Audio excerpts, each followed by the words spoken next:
Defining Duke, an Xbox podcast, is brought to you by, well, you. If you want to learn how to support the show, go to patreon.com/laststandmedia.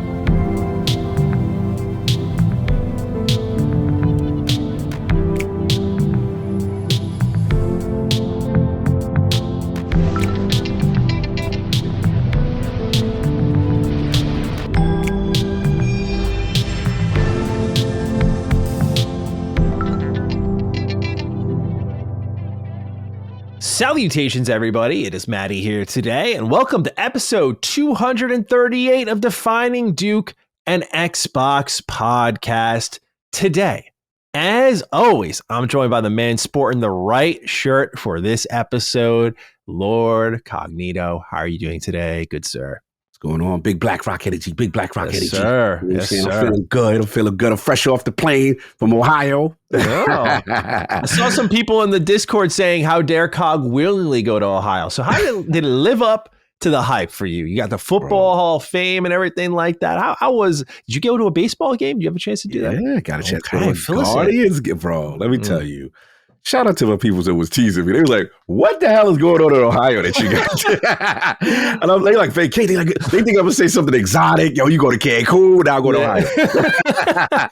Look, man, shout out to my best friend, Paul. And it was great to just reconnect because, you know, he's been going through a lot. I've been going through a lot. And, you know, since COVID, like one of our traditions was what we call a sports pilgrimage. You pick a city, you know, and then you theme everything around the city, what they're known for, but also a sporting event. And then you do the nightlife. And we do like a weekend getaway. So we used to do all the cities, you know what I'm saying? Vegas, Pittsburgh. So anything that had history and stuff like that we wasn't know. So Ohio was always on the list. And actually, this trip was supposed to happen before I got hospitalized. Oh, okay. Yeah. So this is emotional for me. That was the trip. Your boy almost, remember the pneumonia, the diverticulitis, the new strand of COVID, tried to hit me with the triple play, get me out of here. So this is the appreciative of life. We've redoing it. And then, you know, me and him, since we haven't seen each other in a while, we actually, you know, hung out less. So it was dope. So we got out there. So first stop on the trip was Columbus. And Columbus is cool because it's like, you know, big. I consider like the big college town. You got Ohio State, you know what I'm saying? University there, all the colleges and stuff like that. Shout out to, I believe it's called the Tavern Cafe. I'll get the official name, bro. This was like one of the best burgers I've had in my life. And everything about the whole vibe was just cool. And it had like, you go in the spot, they had like little arcade machines in there. Nice. You know what I'm saying? You could tell it's run by like a family that was been passed down to generations, little old couple. That's served, man. Yeah, like the energy was dope. Drinks were dope. Everything was good there. I will say, as a New Yorker, downtown Ohio, Columbus is a little like it looked like there's an evacuation. I'm like, where's the people at? That reminds me of when I was in Philadelphia one time. We were walking around and we went blocks without seeing a soul. And I don't know if it's the New Yorker in me, like you're mentioning, just conditioned to seeing people every like 2 inches. But I had that same thing in Philly, and I don't know, that was like pre-pandemic, but there was no one out. It's really weird. It's weird. As a New Yorker, I'm just used to the bustle, and I get. I'm not expecting the same volume of people, but I'm just like, yo, I'm not really seeing any. So I'm like, it's an evening night, and I'm like, where are the people at? But then when we went to a couple of spots, then the people are inside. So I guess it's just not an outside hanging kind of a walking around. It's just weird. It's, as a New York person, it was a little adjusting. Sure. So I did that. And I definitely like Columbus for other reasons. Made friends. Made friends. Made friends. Like, Columbus on the radar. Hey, Cog like Columbus, and Columbus likes Cog. Yes, sir. Let's go. It was a grand old time. It was a struggle leaving Columbus. I would just say that. Right? Okay. All right. Shout out to Columbus. Love you. So then after that, next pit stop was the Mecca, the pilgrimage, Canton, Ohio. So that's where the NFL Hall of Fame, Pro Football, Hall of Fame is. Shout out to my man, Last Stand Media and IOP Patreon, the daring one. He's been a supporter of us at LSM for so long. He's from Ohio. So he was like, bro, let me know when you guys get down there.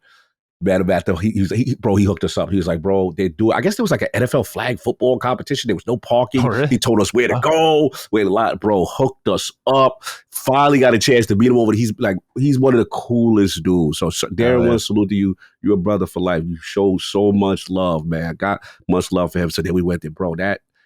It's majestic. Like if you're a fan of football.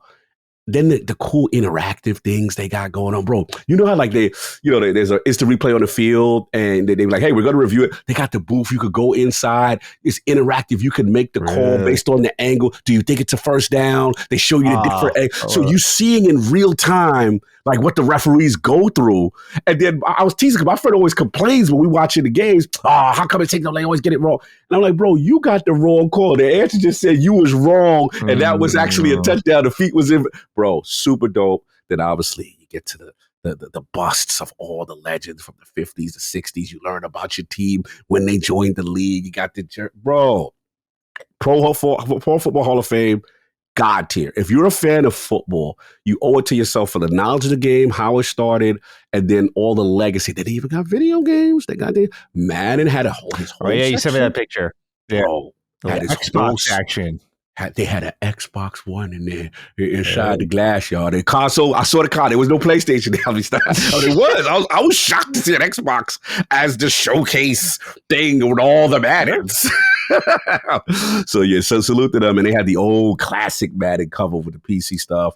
And yeah, man, it was just absolute highlight. We spent about an hour, took pictures, did a lot of stuff. So that was that. And then the final leg of the trip was Cleveland. And Cleveland was fun. I will say downtown is the coolest downtown because the Brown Stadium is by the water, right?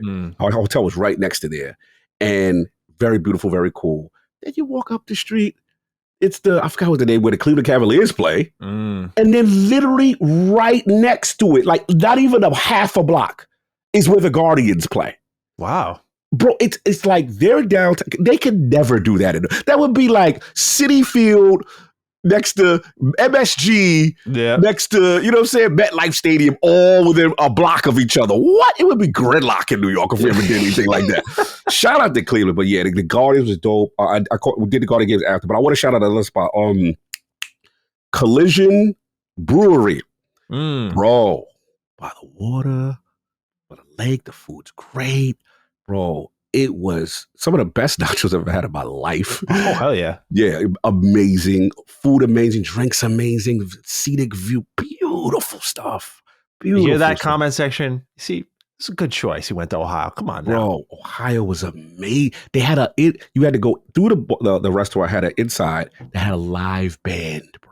Live band, great music. Then you go outside, except boats, water. There's people coming by with like these party boats. I never seen a party boat.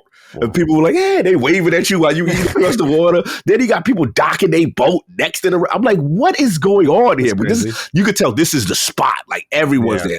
They had a good downtown, and then we did the Guardians game. Shout out to the Guardians. Nice stadium, nice ballpark. I love visiting a new ballpark. It's so exciting. Feeling the baseball in the air. It's so cool.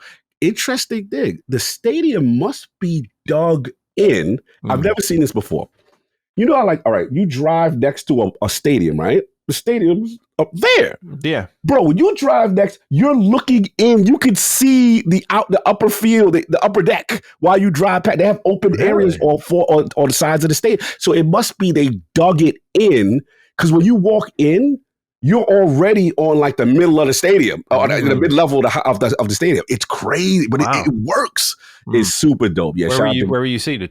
So we were kind of like, I would say like second level, but by the between like third base and home plate line. Okay, nice. Yeah, so that line right there, third base and home plate. Perfect. Great view. Man, got some food. Then my man hit me up. He's a big, Guardians fan / Indians fan. And he was like, bro, if they got any swag, I said, bro, I got you. Go to the team store right now. I got you. So shout out to my man Aiken, man, because he's like, bro, you in my team. Like, you know what I'm saying? It was super dope, man. Everybody's friendly. The energy's good. What I will say, play against? They played against the Athletics. Oh, okay. Oh, yeah. I like the A's this year. They got an interesting squad. Yeah, I like them. Yeah, bro. Dope trip. And I will just say overall, it was a great trip. And what I realized why I like the Midwest, The Midwest energy is very friendly. It's it's just Midwest values. It's a different type of, and New York, we just walk past you. We won't say hi. You know what I'm saying? Like, it's a very, New York is like, they don't care. Somebody could literally bust their head in front of you, trip. People will walk over them, walk around them. Yep. Like, people, someone else's problem. Hey, yes, ma'am. Hey, sir. Can I help you? It's a different, I ain't going front. I'm coming back. Or I ain't going front. We going to schedule some more. This ain't the first time, man. But I really enjoyed it. I would say the highlight definitely would probably be Columbus. I would just say that they're downtown, though, with Cleveland. I would say, like, I was a little disappointed in their nightlife a little bit. I thought Columbus nightlife was popular. I felt yeah. Oh, yeah. We had fun out there in Columbus. But as far as Cleveland is concerned, I was just like, I thought they would have the bigger thing because it's downtown. It's Cleveland, right? This is the thing. And it's just like, it's cool, but it was more about this. Oh, I forgot the biggest thing. Rock and Roll Hall of Fame. We did that. Okay. I didn't know that was there. Mixed bag. Mixed bag. All right. You start off and you get into history, blues, rock and roll, and you learn about the origins, where things started. Dope. You got memorabilia. You get in there, you see the Elvis, you got the Chuck Berry, you see it, right? Then I think the second floor, I forgot what it was. The second floor is kind of interactive. You could do your own thing, have your band, listen to music, got a thing that could do beats. Dope. Third floor was like, hey, we got the legends. You go check out the legends. Kind of disappointing. I was like, all right, where's Prince at? Where's all right, they got Michael. Okay, cool. They had Green Day. Okay. But it's just like, I felt like their legend section was very underwhelming. In my opinion. And then the top, now I will say this, if you're a Bon Jovi fan, you are taken care of. When you get to the top level, the whole thing was Bon Jovi. I was like, damn, they showed out. Like you definitely like, and I will say if you're a Stones guy, what's your man, Mick Jagger, start me up, that dude, you know what I'm saying? Okay. If you would start me up, dude, they got Stones, Beatles represented well. It's okay. I guess I built it up in my head to be something crazy, and it was just good. It wasn't nothing crazy, like magical about it, say kind of thing. But yeah, I would say it's worth doing, kind of thing. But I was slightly underwhelmed. But overall, my Ohio trip, good for the soul, great. I got away. Man, I had fun, and I'll come back. I'll definitely come back. We got to plan either a Browns game, because I did the Guardians. I might have to do a Browns game at some point, or go back to Columbus and check out what you call it, Ohio State. Nightlife. Yeah, like that. That's good though. I'm glad. It sounds like you've come back refreshed, reinvigorated, ready to talk some Xbox this week. So I'm happy for you. No doubt. And how have you been? How you been, man? What's going on? I'm doing good. Yeah, like we talked before the show. A little bit of recalibration. Can't tease what, but recalibrating is my word of really the month, I would say. But doing good. Not much to report in, honestly. It's been a normal week for me. Just business as usual, which is good for me. So we like the Sixers joint because we look like you got that from the classic Iverson. Yeah, this is it's like a little faded on the logo, but they gave it to me for free. So I figured, why not, right? Like I went to this in Wilmington, this like vintage shop, and they were there. Everything's $20. I turned to my wife and I went, we have to take advantage because they have some really old shit, and the vintage clothing market is ridiculous, and they'll charge you like $90 for a t-shirt, and I would never do that. So when I saw everything was 20, I start going through everything. I'm trying to be somewhat responsible. And I remember I was holding up the Iverson jersey a lot. I was like, yeah, like this is sick. I loved Iverson growing up. I would love to represent the real true era of basketball. Talk to him. But I kind of feel a little bit of a poser because I don't watch basketball anymore. I feel you. Has been energy. I put it down, grab a couple others. I grab people might remember from my wardrobe, grab my Coke shirt, my Mark McGuire shirt, stuff that I feel okay. So I grab it all, and the dude, really awesome guy, was just like, you can grab the Iverson jersey too, like, because I bought like 4 shirts. He's like, I'll give you the 5th one for free. Wow. What? Yeah. I was like, really? I said, I literally asked him, I said, are you sure? Like, I said, it's just like, one of those things where I was like, I don't have to have it. It's just like, I put it down because I was trying to save some money. He's like, no, like we're trying to get rid of stuff. He's like, I'd rather Iguti. You seemed like really be interested in it. I was like, oh, that's really nice of you. Fire. So yeah, Wilmington, like one of the greatest places on earth, North Carolina. Someone actually, hold on, I think I might have the right in here. I wasn't going to include it. No offense, but you do that. Shout out to my man Wilmy Hood, who's from Wilmington, big supporter of ILP. And that's hometown for him. Yeah, so, yeah, it was Shawnee Mack. He said, "What's up, Dukes? Matt, I got the chance to head down to Wilmington, and while in town, I checked out Game Giant. Based on your praise, the prices were very fair. In my opinion, the selection as a whole was great. Would definitely second your recommendation for any collectors going down towards the NC coast. I'd also like to shout out Hidden Block Games and Magpie and Crow. If anyone finds themselves up towards the Raleigh area, y'all have a great rest of the week. Yeah, man. So love to see some Game Giant support. Fantastic retro games store, and yeah, man, Wilmington just." Greatest place on earth. Absolutely love it. I got to live there, man. Like I was telling Cog before the show, I'll tell the audience too, like takeout used to be special before I went to Wilmington this last June, man. Like I've been to Wilmington before, but they had this place called Yosake that we went to. And I talked about it, but I'm gonna wax poetic again. Best food I've ever had. Like to Shawnee Mack and anyone else who's going to make that Wilmington trip. Yosake, Yosake. Like the appetizers alone, you don't need to even touch their sushi. The appetizers alone, bro. Crazy. God's here. I was making all sorts of noises at my table. Like, yeah, like it was unbelievable what I was tasting.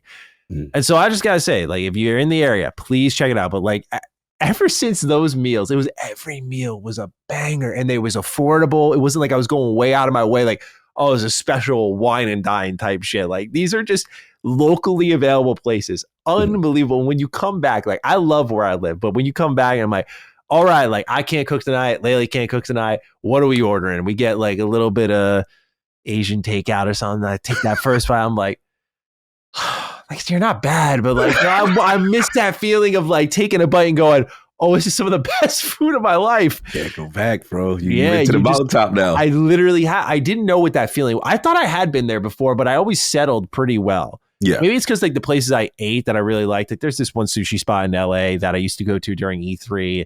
It was such like an event-based meal. I was like, I can deal with like that once a year, like once every I don't know when I'm going to be in that area again, but like, once whenever. It's like, okay. But this place was just so attainable, so incredible. And then you come home and you're like, you just like come crashing down to earth would be an understatement. It's just like, I'm trying my best out here, man. Now, I will say, you talking about the burgers did spark something. I have done something this week. I've been making a nice smash burger lately. I've been using my Blackstone griddle a lot. I'm having a lot of fun. Shout out to Bubba Burgers. They got a smash burger style. And so what I've been doing is breaking out a few of those, putting them on the griddle, maybe, also putting a little onion on, and then making these double cheeseburgers. And I gotta say, man, this is a very basic meal, but it's delicious. I've been having a lot of fun with my griddle. So, all right, yeah, the Maddie household, great place to get a double cheeseburger. Let me tell you. Speaking of which, I think I got the name of the joint wrong. I think it's called the Thurman Cafe in Columbus. I said the Tavern. Thurman Cafe. Yes, and it literally the through line is the tastiest burgers in Columbus. So I cannot. Right. What kind did you get? Did you get like a normal burger? Or did you get like I always fall for the specialty burgers. I did the specialty. I was like, if I'm here, I gotta try. So they had So the joke with me, historically, is that my best friend always teased me because he's like, bro, why you go to a steakhouse and you drown the steak in A1? You're a clown. He was like, you don't even know, you're not even tasting steak, you're an idiot. So I'll be like, young Cog would always do this, right? So they had a burger that's called the A1 burger. I was like, so he looks at me, he's like, bro, you know this is you, right? So I was like, yeah, I gotta try it. You know what I'm saying? Gotta do it. Now, to my credit, I've stopped all the drowning of the A1 on steaks as I've gotten older. Ebontis would kill me. He's another one. He's a foodie. Chef Ebontis would, yeah. I mean, he's like, what the hell are you doing? He's like, let me take you to a real place. Because when I went to visit him in Texas, him and wifey in Texas, he took me to a spot. Oh, it was amazing. I forgot the name of that place. And the steak, I was like, okay, you won. I don't have to put no A1 on this. Those Texas meats, they'll convert any of y'all. Yeah, you already know. You can't do that A1 after that. Yeah, I was like, I was wrong. I wasn't in my ways. You know what I'm saying? I corrected it. But, I go front. This A1 burger, though, oh my God, succulent, bro. And like, it's just the seasoning. Pause. It's a very girthy work. It's girthy, you know what I'm saying? Yeah. But, hey. There you go. Just say it, right? But nah, bro. It was the only negative about the place. I guess it's because everything is so, I don't want to say like organically done, that the wait at this place is a while. So you're gonna be there for a little bit. Get cozy. Get cozy, get comfortable, and you can tell this is the local spot. You're right a couple of streets down from Ohio State University. You could tell this is the spot. But Thurman, and then speaking of Thurman and Furman, guess who I found out was in Ohio the week I was in? Who? Our very own Dustin Furman. Oh, really? I had no idea. So somebody from LSM tags both. It's like, how crazy is that? Cog and Dustin are both in Ohio at the same time. I was like, so we both go, oh, ish, really?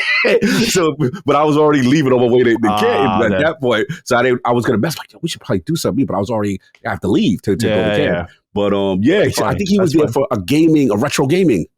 Oh, really? Yeah, wow. He found some retro game because he had like halls. He's like, look at my hall. He pulled a bat. He was like, look at the halls I got. Dustin Hall. I didn't know Dustin was doing a little shopping here. Hang on. Yeah, so shout out to Dustin because he was out there around the same time. I was like, how crazy is this? Let's peep this. Let's see. Oh, okay. Yeah, he was a guy from Retro Game Show in Cleveland. He got 999 Palin Wonderworld sealed. Dragon Quest 8 to pick up Dustin. Roller Coaster Tycoon. An Xbox game from Dustin. How about that? Trauma Center, Dark Cloud 2. Hey, this is great. Mm-hmm. This is really great. Yeah, super dope, man. So awesome trip. All right. Well, let's check in with the audience a bit here. A little health is wealth. First, really, health is wealth is your opportunity to kind of nag us a little bit, get on our backs about some things here. And boy, do we have some of that. J-Train, first one up. Greetings, Dukes. Wanted to chime into the anime discussion you all had last week and give 2 recommendations for COG. But if you haven't seen these, Maddie, I think you would enjoy them. And by the way, I got to say, one of these especially is so you that a lot of people in the comments were rightfully like, Maddie, what? I was like, yeah, that's a good one.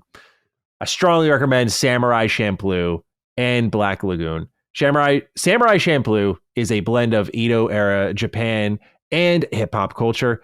It has incredible animation, incredible sword fights, and one of the best anime soundtracks of all time. It's a unique experience that mixes deep emotion with cool, chaotic energy. And dare I say, it's better than Cowboy Bebop. Oh. Black Lagoon throws you into the lawless underworld of Southeast Asia where mercenaries, pirates, and mobsters rule. Pardon me. It's packed with gritty action, sharp dialogue, and morally gray characters, incredibly dark themes, and Revi, one of the greatest female characters in anime/manga. Lastly, both shows have incredible English dubs, whereas most anime can't say the same. Very true. And these shows don't have a lot of tropes that I believe would turn COG off.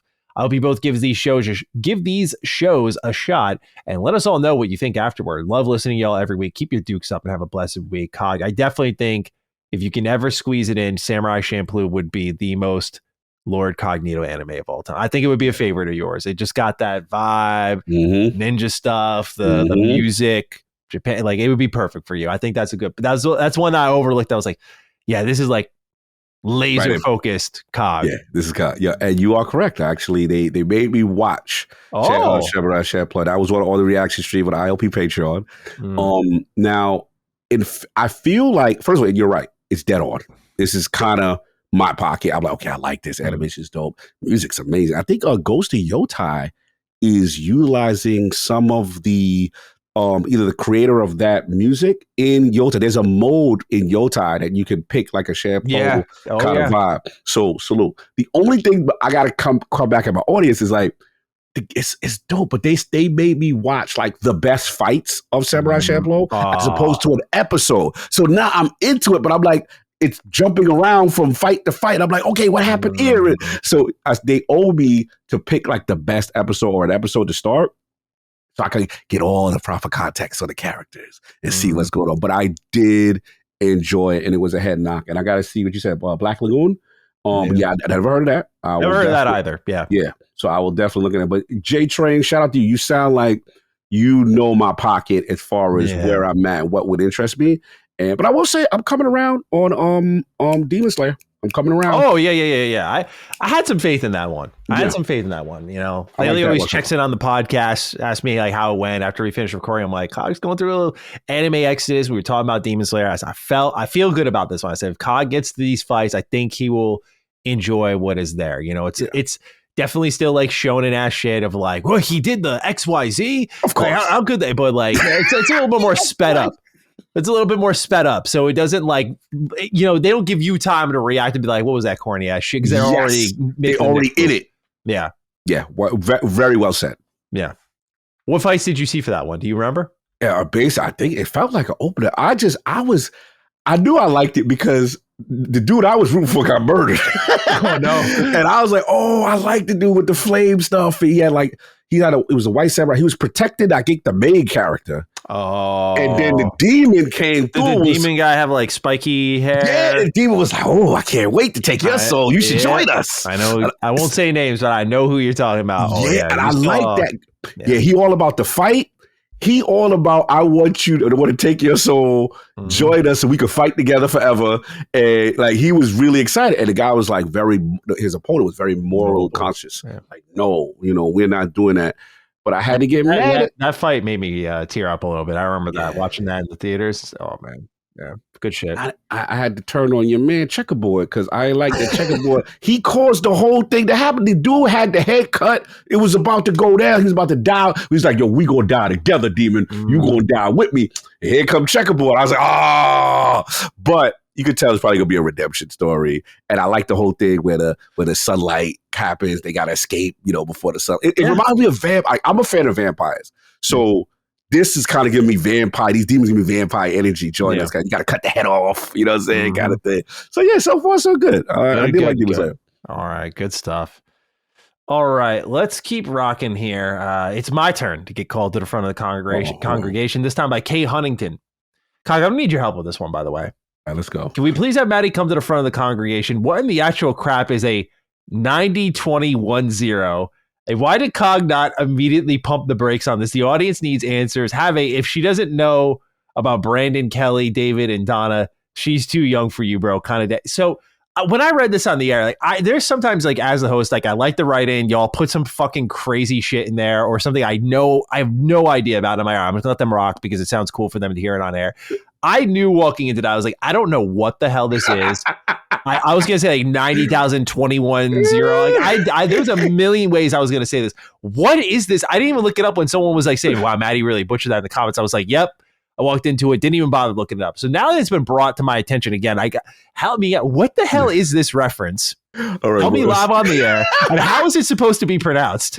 All right, it's 90210. Right? So 90210, you just say it by the numbers. And basically, it was like a TV series, Beverly Hills, kind of like upscale, these kids living together, teen drama kind of thing. It was a big thing back in the day. So I just sent you the link on the joint and on the series. And basically, it was a teenage drama. So what I called Naruto 90210, you know what I'm saying? I'm making fun of this series. Let me get you a better So I should have let you rock, but it was so funny. You caught me off guard because you just said it in the way you said it. And I was just like, I've never heard anybody pronounce it like that. He clearly doesn't know what it is. It's as funny as hell for anyone listening, but I just ain't got the heart to correct it right now because he's so far in. Right? I don't blame you. At a certain point, it's me. But okay. 90210. Okay. Yes. This is, all right, to be fair. Yes. I was born in 95. There we go. This is a 1990 TV show, ran till 2000. I was only 5. Yeah, developing my first memories. Okay, I'm not too out of pocket here. This makes a little bit of sense, but that's why I didn't even come for you. This show. Yeah, bro, it was huge. This was huge. You had to find out what was going on with these teens.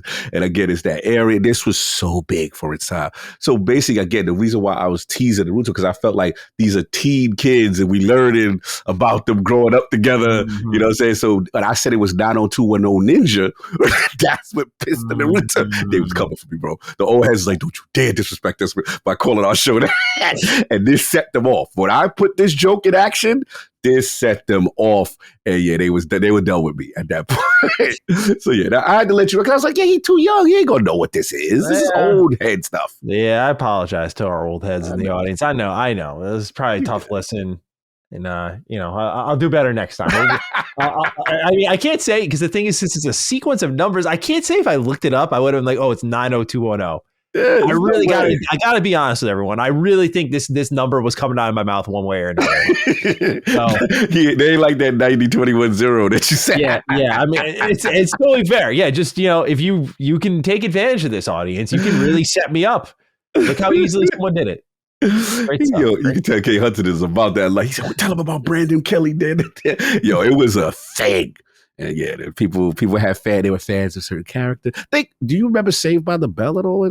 No, that's before that's before your era too. So there were just certain shows that were like the kid shows or the teenage shows and stuff like that, and they got very popular. This is one of those ones that just caught fire. This is kind of like Degrassi almost. In a way, you know what I'm saying? That kind of energy, but yeah, it's just it was a thing, bro. You just had to be there, kind of thing. Yeah, because like Degrassi was one I think my brother watched, and I remember checking out Degrassi. I think was it or is it Degrassi? Oh God, I'm really fucking scared if I'm mispronouncing this one. They can get me because I don't watch it. So yeah, I don't know. I remember really checking it out, and this show is like mega depressing from what I remember. Like there were some episodes I was like, Jesus Christ, man. These teen dramas, they got to stop. All right, let's keep going here. Let's go. The Assassin AK got some health as wealth write-ins here. Let's start off with this one. Hey, Dukes, health is wealth time. Stick with me on this one. For the last few years, I've been balding. I've been really self-conscious about it. On top of that, I haven't been taking care of myself health-wise. I've been very skinny all my life and always ate shitty food. So 6 months ago, I fully decided to shave my head completely bald and just accept it. This, in turn, gave me extreme motivation to work out and build muscle because I started to be self-conscious about being skinny and bald. So I've been working out and eating better ever since I shaved my head. I'm starting to see so much progress. So the moral of the story is, if you're not motivated to go to the gym, go bald. It does wonders. Trust. Have a once you go bald, you stay bald kind of day. Well, congrats on the baldness. Yes. Nothing to be ashamed of there. Cog, any thoughts here on going bald, getting you in the gym?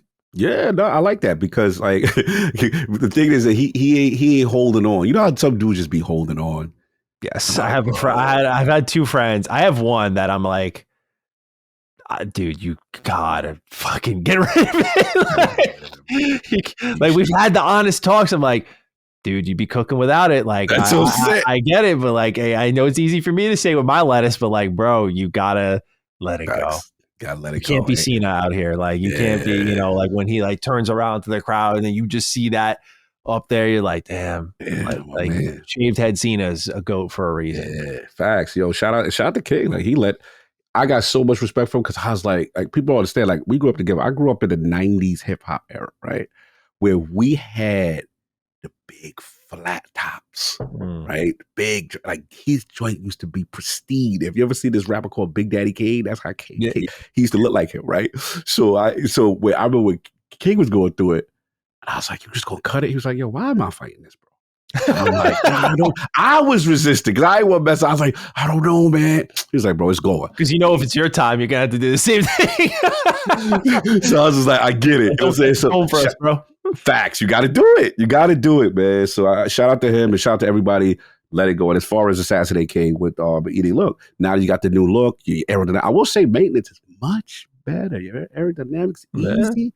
And now look, you go for the different look. Get your little Stone Cold Steve Austin going on. You get your, you know what I'm saying? Get your Goldberg on. You know what I'm saying? A little facial going. Yeah, that's what I'm saying. Ball head muscle gang. Let's go. Yeah, I agree. So keep your head up, Assassin. Happy for you. Happy lifting. Let's go. All right, Propeller Doggo. Final write-in before we get into the gaming news. Hey, Wanderer, Maddie, and Coghart. This is more of a mental health write-in. After 3.5 years, my first novel is out now, and I want to give a special thanks to you two for keeping my sanity in check every Thursday. I never thought I'd be writing a freaking novel, but then again, it's my dream to make my own animated series, so I got to start somewhere. I learned a lot from writing experiences and mentally resting because there would be times where my dumbass would forget to sleep, like 3 days in a row.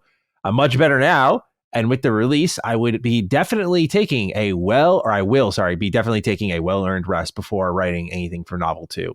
If you're curious about the novel, then head out online to Author House and pick up a copy of The Fanciful Phantasmagoria, and experience a museum that can take you to alternate realities. Note, Maddie, if you say, "Oh, it's like BioShock," I will jump off a roof.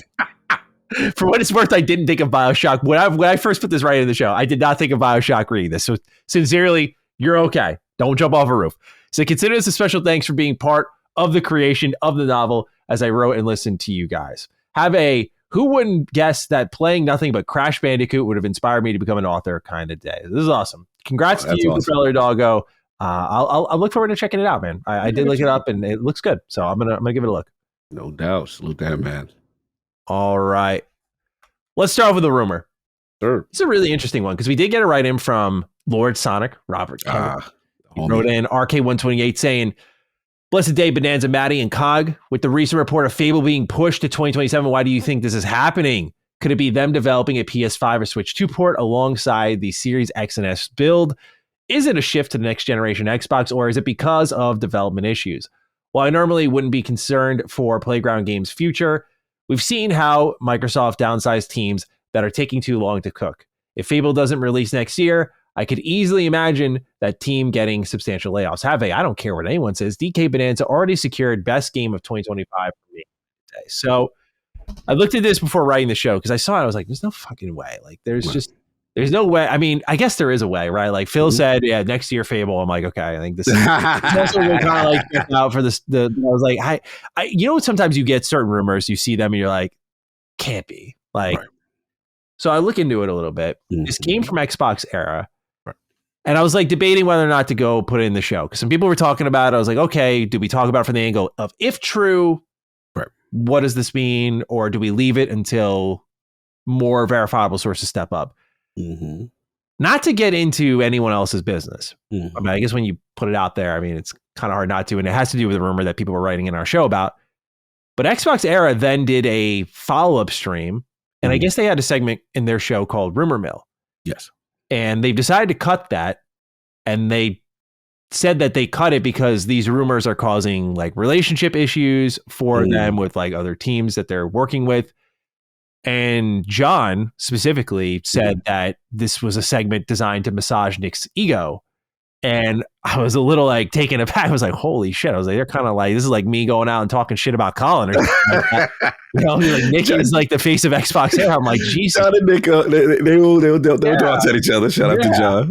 Yeah. I was like, holy shit, man. So to just effectively put a fire out, I guess if you saw this rumor, don't believe it.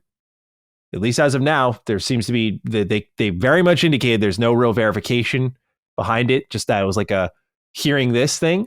Mm-hmm. You can discuss it a little bit in a what if scenario if you'd like, but do you have any thoughts on this Fable rumor? Because immediately the Xbox is like, no. I know. And, you know, obviously tensions are very high right now. Look, you know, with Xbox, you never know these days, right? Yeah. Shout out to Special Dick. Shout out to John Sickerman Kekon. Met both. Very cool.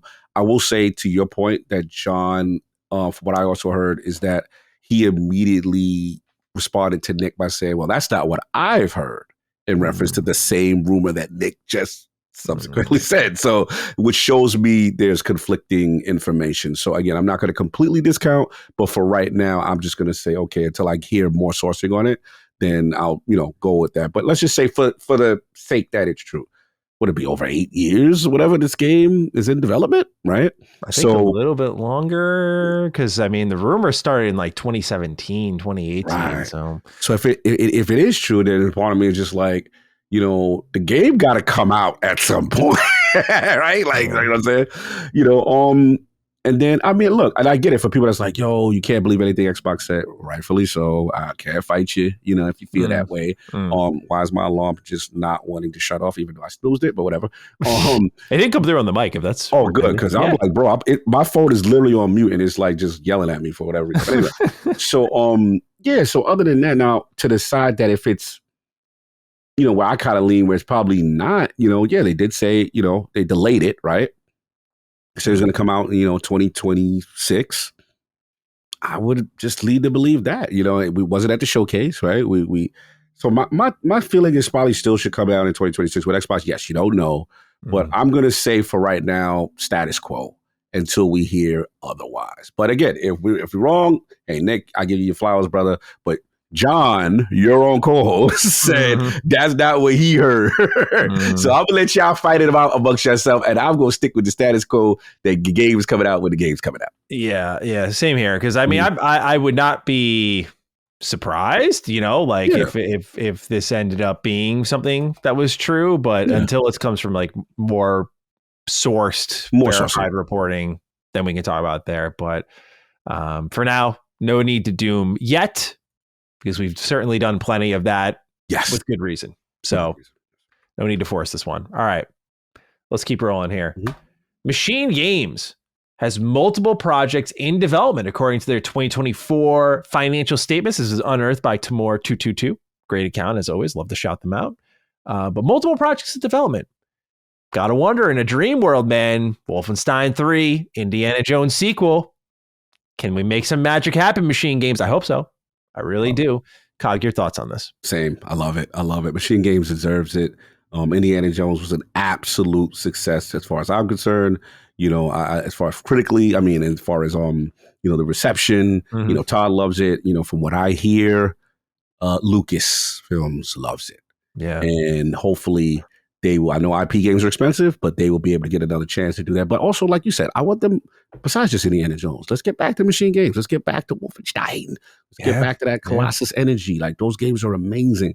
That studio proved a lot to me. I remember how amazing that game looked and felt. And they made a bold choice with the design, right? Yeah. And we like, yo, first person. They did it. And I'm looking forward for the DLC. I'm on my eye on it. When's that DLC coming? I want to get back in there. September, I think 5th, I want to say. Yeah, something Tower of Giants or whatever it is. Order of Giants. Order of Giants. Yeah, we get the Giant storyline. I want to get right back in there. But yeah, salute to Michigan. I love hearing that they got multiple projects. In a day when projects are getting cut, love to hear when projects still get greenlit. There's other things to work on. We like that. Yeah, I really do hope that it is something to do with Wolfenstein as like a second project, just because that series is incomplete. And I feel like there's a lot to be said there. I think it's too good of a series to end on Youngblood. I think it deserves a better fate than that. I think it would be supported, more importantly, for the financials. I think people would actually go out and buy it. So let's hope that they could round it out, because Pete Hines, all those years ago, still holding them to it. Pete, you promised all those years ago, Wolfenstein 3 will absolutely happen. So I hope the plans have not changed. I really do. Yeah, I know. I get why a little indie speaks to the soul, but don't forget BJ. Don't forget him. Well, one game that we almost forgot about, but it's still happening. Contraband. It lives on. Well, at least if a product lead job listing for Contraband is anything to go by. It also, in its description, gives us a little bit of an idea of what type of game this is. I'll read it for you all now. Quote, as the product lead for Live, you are responsible for the player acquisition, engagement, retention, and monetization strategy of our Live service. You will own the product vision for Live, optimize player values for our Live KPIs, manage a small team of product managers, and lead marketing, community, and analytics for the project team. You'll also be a key stakeholder, Cog's favorite S word, on the development team on new Live game features, content, and platform capabilities, and represent Live towards our publisher. Your primary focus will be prioritizing the development roadmap and ensuring all releases meet their targets, end quote. So Contraband, Live service game, expecting it to be around for a while if you're thinking a roadmap.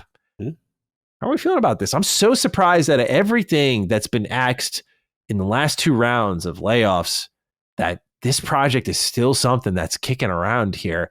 No doubt it's got to be a multi-plat game at this point. You'd hope so. But do you have any excitement for Contraband at this point? Because I think like Avalanche is a good team, but I hope this is really going to work out for them, because they've sunk a lot into this. Yeah, this is a lot. Obviously when I hear Live KPIs and that level of engagement, they are still shooting for the stars here as far as, what type of platform and live service it potentially could be. The key is just going to be the presentation, right? All this is words on a paper, and it's like, until we actually see, besides that almost nothing burger trailer that we saw years ago that we still don't really have. 2020, I want to say. I'll double check us right now. Yeah, it was a long time ago. And I was just like, okay, what is the premise? What are we doing? What's it going to be about? And we were under the impression, hey, this thing's coming soon. And it just never came. But the fact that it's still alive, to me, shows that they still can extract a lot of value. They see something there, and I guess it's going to come down to, again, a really good trailer, seeing what type of universe they create, and Avalanche can do. So pulling for them. I am surprised. I'll be honest. I thought this was going to be a casualty of war. But I didn't know. Understandably so. Yeah, I didn't know it was going for this level of, product vision for live. When you keep seeing that, and I'm like, okay, they've got a multiplayer or a cooperative component or something that they really believe in, that they could see engagement and they want to invest in. So they see something and they're fighting for this thing to go up. So yeah, we'll see. This trailer came out in 2021. And it was definitely like a name trailer, just no gameplay, no CG, nothing like that. So let's see here. Let me look up the developer real quick. Developer and premise. Because what I want to see, Avalanche Studios Group. I want to see what was their last game. That's the thing. I'm looking up right now. Rage 2. They're involved in that. Yeah, Rage 2. Yeah, Rage 2 was awesome. Yeah, co-op Smuggler's Paradise, set in the fictional world of 1970s, banned. Brought to you by Avalanche Studios and Xbox Game Studios, exclusive to Series X consoles at the time. Xbox, PC, Steam, and Windows 10 PC. So yeah, co-op. They feel something about this co-op is going to work. The Smuggler's Paradise, fictional world of the 70s. I like the 70s. No, it sounds cool. They they did Just Cause 1 through 4. Mad Max they did as well. That was a really underrated game. I don't think I appreciated it as much at the time it came out. I liked it, but I love it now. And then Rage 2, which I still think is criminally underrated, although people have an issue with the color purples and pink in games now. And I think this game would have gotten smoked years later. But Rage 2 is awesome. And so, they've been working on Contraband. I feel like they're sticking with it because it's this is the closest if you restart a game for them, it's if it's been since 2019 that you've done something with your team, this is kind of your last leg. This game has to do well. Yeah. At least you'd imagine. So we're pulling for them. Hopefully it turns out well. The idea of just kind of heists with friends in a multiplayer game, as I said before, sounds good. And Just Cause has been I've played very little Just Cause. I remember when I first bought my gaming PC, I think I'm looking at the cover arts. Which one do I recognize? I think I got Just Cause 2. I want to say whichever one had the rope that you'd shoot out, you could just attach it to things and zip around the island, zip around vehicles and whatnot. That one, when it was first introduced, I think that was 2. Okay. But yeah, they make some crazy, chaotic, kinetic, reactive games. So I hope it turns out to be like that. Time's a crazy thing though, so we'll see if they can deliver. All right.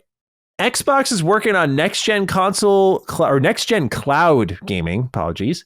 This is according to Windows Central's Jez Corden. Here's what he says in the write-up, quote, "It's not exactly a revelation to know that Microsoft is looking to improve the situation here. I've heard that Microsoft is already testing PC-based rather than Xbox console-based service for its next-gen cloud provision, while retaining backward compatibility with the existing library. Microsoft announced a partnership with AMD specifically to maintain Xbox console backward compatibility on its future chips, despite the broad expectation that they will be PC oriented. So you can expect Microsoft next-gen Xbox Cloud to support higher bitrate and resolution options, getting closer to NVIDIA's 4K GFN Ultimate tier. Microsoft's current gen options reach for 1080p and 60 FPS at most, although it's not always able to hit those targets based on a variety of factors, end quote. So they're going to be pushing cloud gaming alongside their console, or I should just say hardware initiative. Which is good to see because it improved dramatically over the generation pretty quickly. I remember when we first started testing it, when it came to iPad and whatnot, I was like, oh, this would be cool if this worked. And then 6 months later it did. So yeah, I'm excited to see how they pull this one forward. How about you? Yeah, no, I love it. Because to me, NVIDIA GeForce Now is the standard. And the fact that they've got that ultimate tier, that 4K tier, I mean, it is barely noticeable. And now that I've been utilizing my Quest or Xbox 3S, look, they've come a long way. Don't get me wrong. At 1080 60, playing Final Fantasy 16, playing a bunch of games. I want to shout out, I also did the remote to your console with that finally. Amazing. Absolutely amazing. So they've come so far with streaming, but now to integrate the PC portion of it as far as PC based, especially in the future where the next generation console will most likely be more PC centric, multiple storefront centric, and you want to maintain that backward compatibility. Now you up the streaming, performance capabilities. that gets exciting. Because I will say, for anyone who has not tried GeForce Now, that is the standard. Those guys are cooking over there. So that's what I want to see for Xbox, especially with the infrastructure you got. Don't get lapped in your space. You know what I'm saying? Sure. That's my main thing. Same thing with Steam OS. You see how they say, hey, we're going to take it to the drawing board. Yeah. We got to do this is what I want to hear. So I love an update like this. Right on. Okay. So what we got up next here, Kai, can you believe it? Starfield got an update on their Twitter article over on Bethesda Game Studios official account. Just some general updates here. Really small ball. Minor improvements to the format and display and creations menu addressed an issue that could cause the extreme temperature gear to appear incorrectly. Some minor improvements to sorting the mission menu and some general crash and stability fixes. That's your update. I can't hum the theme yet, but I did like the sentence where they're like, look, we're continuing to work on future updates. We will share more about the exciting things we have planned for Starfield in the coming months. So something's coming, which is good to hear from me. Gamescom? Yeah, I feel coming months. Yeah, Gamescom? You think we hear something then? Because Gamescom, that's kind of soon though. Isn't Gamescom like August? Yeah, Gamescom is a month from now. And then you kind of, I don't know, you say months as in you announce it then, and then, maybe I see what you're saying. September or October. I see what you're saying. Something. I see what you're saying. Yeah, do a little marketing rollout of potential what could come. Yeah. And then, I hope they avoid September though. This game is already kind of on skates, and then you're dropping something if you drop a big update in September where there's a ton of games coming out, I feel like that is a mistake. And so October's a lot. Yeah, but I think September's more, if I remember correctly. We got in September. What we got? I forget now. Oh, hold on. Let me break out the calendar. Yeah, because I know October's crazy, but I can't remember. Wait, is September Borderlands for? September is Borderlands. Yeah, September is, and I guess if you include the end of August, you also have your Shinobi. Yes. August 29th is Shinobi and Lost Soul side. Okay. But then September, Hell Is Us on September 4th. Indiana Jones DLC on the 4th. I was wrong about that, the 5th. Hot Shots Golf. I know it's not biggest deal, but for me, big deal. September 5th. NBA 2K26, September 5th. Borderlands 4, September 12th. Yes, Borderlands. What else we got here? Trails in the Sky, first chapter. Okay. I'm also right on there. Complete Maddie month. Yeah. September 19th. New Silent Hill game. Sonic Racing, Crossroads, Final Fantasy Tactics, and then the beginning of October. And I know I'm kind of cramming it all into one, but we're talking October 2nd here. Yeah. Ghost of Yotei. Yeah, Yotei. And then obviously the October was Outer Worlds, which we get into. Yes. And I believe when is Ninja Gaiden? Ninja Gaiden is October 21st. Yeah, October. Arc Raiders, October 30th. Outer Worlds 2, October 21st. You have Pokemon Legends EA October 16th. You go to Yotei October 2nd. If I'm Bethesda, I take my chances on October over September personally. I think September is so crammed with so much. But I don't know. I mean, this is clearly the plan. Relaunch is a strong term. I wouldn't go there because I don't know what they're planning to do. But this is their they have to nail this if they want this game to live on. Yes. So, because this is going to be we're coming to PS5. And if you're coming to PS5, you got to make a statement. To the PlayStation fan base, everything you heard about this game is wrong. To the Xbox fans, everything you didn't like about the game is fixed. Correct. To some extent. I'm expecting a lot here, but they have to swing big. This cannot be another shattered space. If it is, it's over. It's over. Yeah. They need a Phantom Liberty, a Taken King. They need one of those where, they really make some strong fundamental changes and have some new content that's so substantial and exciting that you go, okay, I want to dive back in and see what's going on. Yeah, great point. And we'll see if it's in time for the port. That's my question when they do it. Because that would be a perfect repackage, right? Yeah, do we think we get the Ultimate Edition now? 2 expansions combined into one. Then the little Ultimate Edition, the Ultimate Edition that gives you 5 days early access. Bro, I'm sorry. When they got to be looking at the numbers for the Circana and just being we were a top 10 game in one of the best years of this generation. We're gonna where our tiers at standard, premium Constellation, the Constellation edition, baby. Yeah, this is the time. This is the time, especially if you feel you got something, you got to repackage that bad boy and do what you do. So yeah, I wouldn't be mad at it. I get it. Yeah, so I'm very keen to see how they handle this. I'm keeping my eyes firmly fixed on Gamescom, but Bethesda has always been able to surprise me where I feel like, oh, this makes sense for them to show up. They might hold on even longer. And I always tell people, I always remind them, Bethesda is a strange company in that people usually equate their silence with them cooking. Right.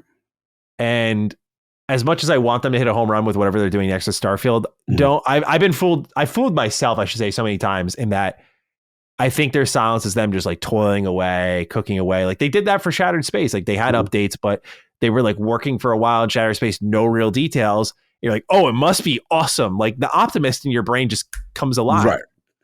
But I've just learned like, if they're quiet, might be another reason for it. So, so just to kind of keep it even keeled here, that's where I'm at with Bethesda and Starfield is like, I know what they need to do.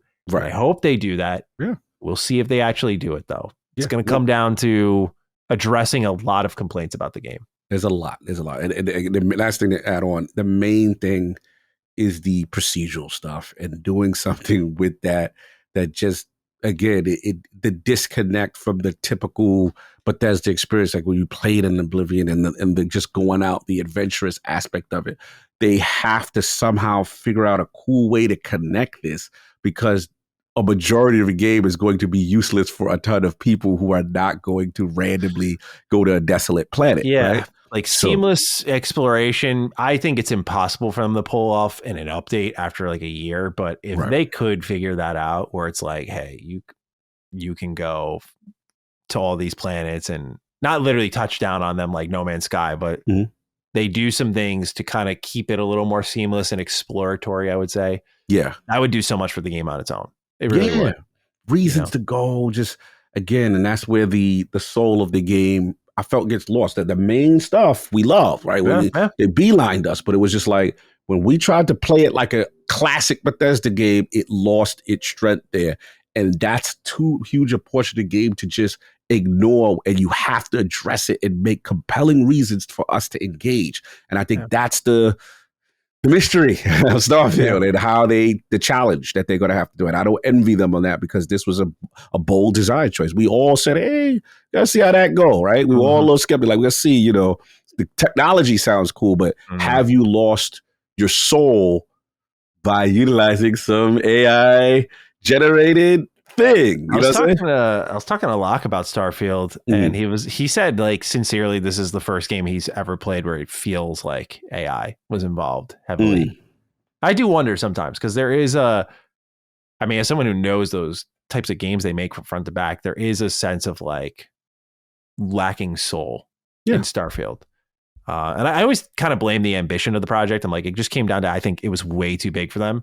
And I don't, it's a thing I talk about all the time is like ambition is good, but like you need to have like I think about 100 line. I'm like, did you need 100 endings when 50 would have served the game better? It's like, did you need 1,000 planets when 5 would have served the game better? Right. I see what you said. So I think they got a bit ahead of their skis.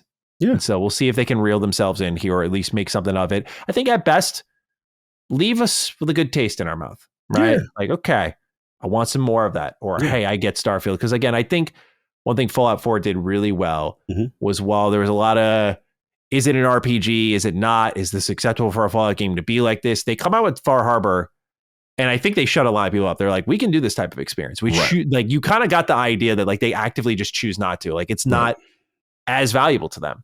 And I thought there was something strong about that. Because then they went back to business as usual with Nuka World. And Nuka World was also great. But those two DLC were so good. I always say one of the biggest mistakes Bethesda made was moving on from that game too soon. Because there was so much to unpack with Fallout 4 still. It was a fully realized game in my opinion. But it felt like they had something there. And the base was there. If they just kept going, it would have been something special. So Starfield could be a chance to make that right with the way Todd is committed to things with this game of like, we'll keep supporting it.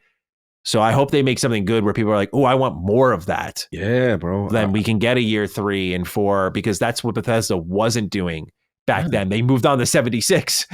No, and we know how that played out. Like, wasn't the greatest. Yeah. We didn't win as a consumer at that point. I agree. I know this is great. It's a great discussion. I know we go along with this one, but it's just like, for me as a person who loves Starfield for what it does well, right? And the crew and the space combat and that main story and the whole thing with the Starborn and all that. And it's just like, man, like, you got something there. So maybe you just hone in on that story focus. And I guess what shook me to my core was because I thought that's what Shattered Face was supposed to represent. And it threw me off that, okay, you did attempt a dedicated, one area focus and then bring a character that we all love. And okay, this is going to answer that. And you can do all the stuff on the side all you want, but then they didn't nail that. So I was just I'll be for the first time, it did shake me. And the thing that really broke me, I hate to revisit it again, was just that I know you don't like Avowed, but the thing about Avowed that I was like, remember when you go to Avowed and you get the unique pistol or the unique sword, the axe. Yeah. You like, oh my God, look at this. Look at the properties on it. Look how unique it is. Look how the design is. I was like, where was that in Starfield? Oh, dude. Yeah. Oh, I was like, where's that unique thing because everything felt like generated gun Z versus generated gun B. And I'm just like, Fallout 4, bro. That it's I made a video that I'm really proud of, and there's like a part 2 to it I want to make, and it's called How Skyrim Ruined Bethesda. And I kind of break down in that game how the psyche of Skyrim was so unique in that it was driven by rare weapons and armor. Like that was one of the big things that drove the player forward. Every dungeon had something unique looking that had a unique property. And that's what kept you exploring. It's like, what new toy am I going to find to mess around with, or that I can display in my house that I built? Bethesda heard that and they're like, okay, got you. You want more of that? Here's the legendary weapon system in Fallout 4, which basically took like your basic pipe pistol, but gave it unique properties. And they're like, there, you want that on top of because they were easier to make than the unique weapons and armor. And they started to streamline it. 76 went deeper into that because now you're playing a multiplayer game, looter shooter kind of game where you just need to keep feeding the player these like high property generic weapons.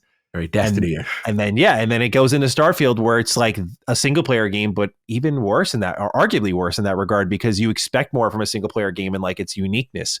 And so it was disappointing. So I'm hoping with Elder Scrolls 6 that they get back to what made Skyrim special, because bigger is not always better. And I'm hoping that Starfield taught them a lot. It should have taught them a lot. There's no reason a game from a company that delivers this many great games should have been this divisive. You've made some choices that your fans don't like. And I hope they do reflect and listen and actually take that criticism to the bank. Absolutely. 100%. All right.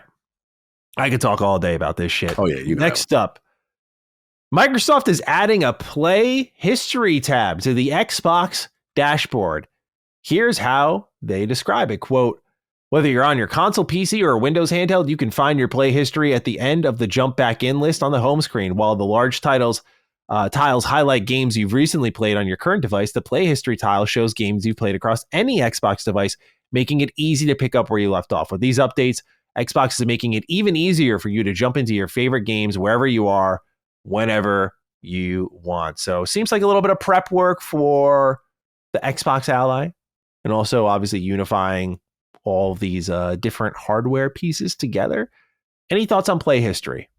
I love it. I mean, simple thing, but I call it quality of life, right? You jump in. Yeah. Simple, nothing crazy, but you want that. But they got to get some smoke. Okay. Oh boy. Okay. They got to get a little smoke, because I like this, but my biggest pet peeve right now, and I'm hoping that this update addresses it, is when you launch the Ally, right? And I go into the Xbox app and it lists, when I go to my games, like my library, the library section to the left, you hit it.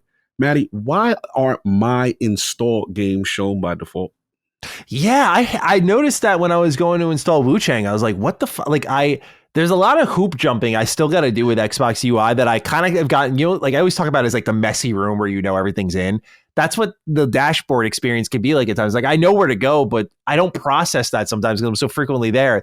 Yeah. You're right, though. Yeah, it's so weird. I hate that I gotta go click a button to say install games. Show me what they are on this device, because you show me all these other games that I don't own or you want me to look at. The other thing that bugs me is if you're like a Game Pass subscriber and you go to libraries and it's like, here's the whole Game Pass library. Like, that's part of your library. I'm like, no, bro, I want to know what I bought. I'm looking for the game I want to reinstall. It bugs the hell out of me. Sorry, I mean interrupt, but go ahead. No, that's literally my issue. It's such a stupid thing. It's simple. It's pet peeve. So I'm hoping this is on the right direction to get us to that.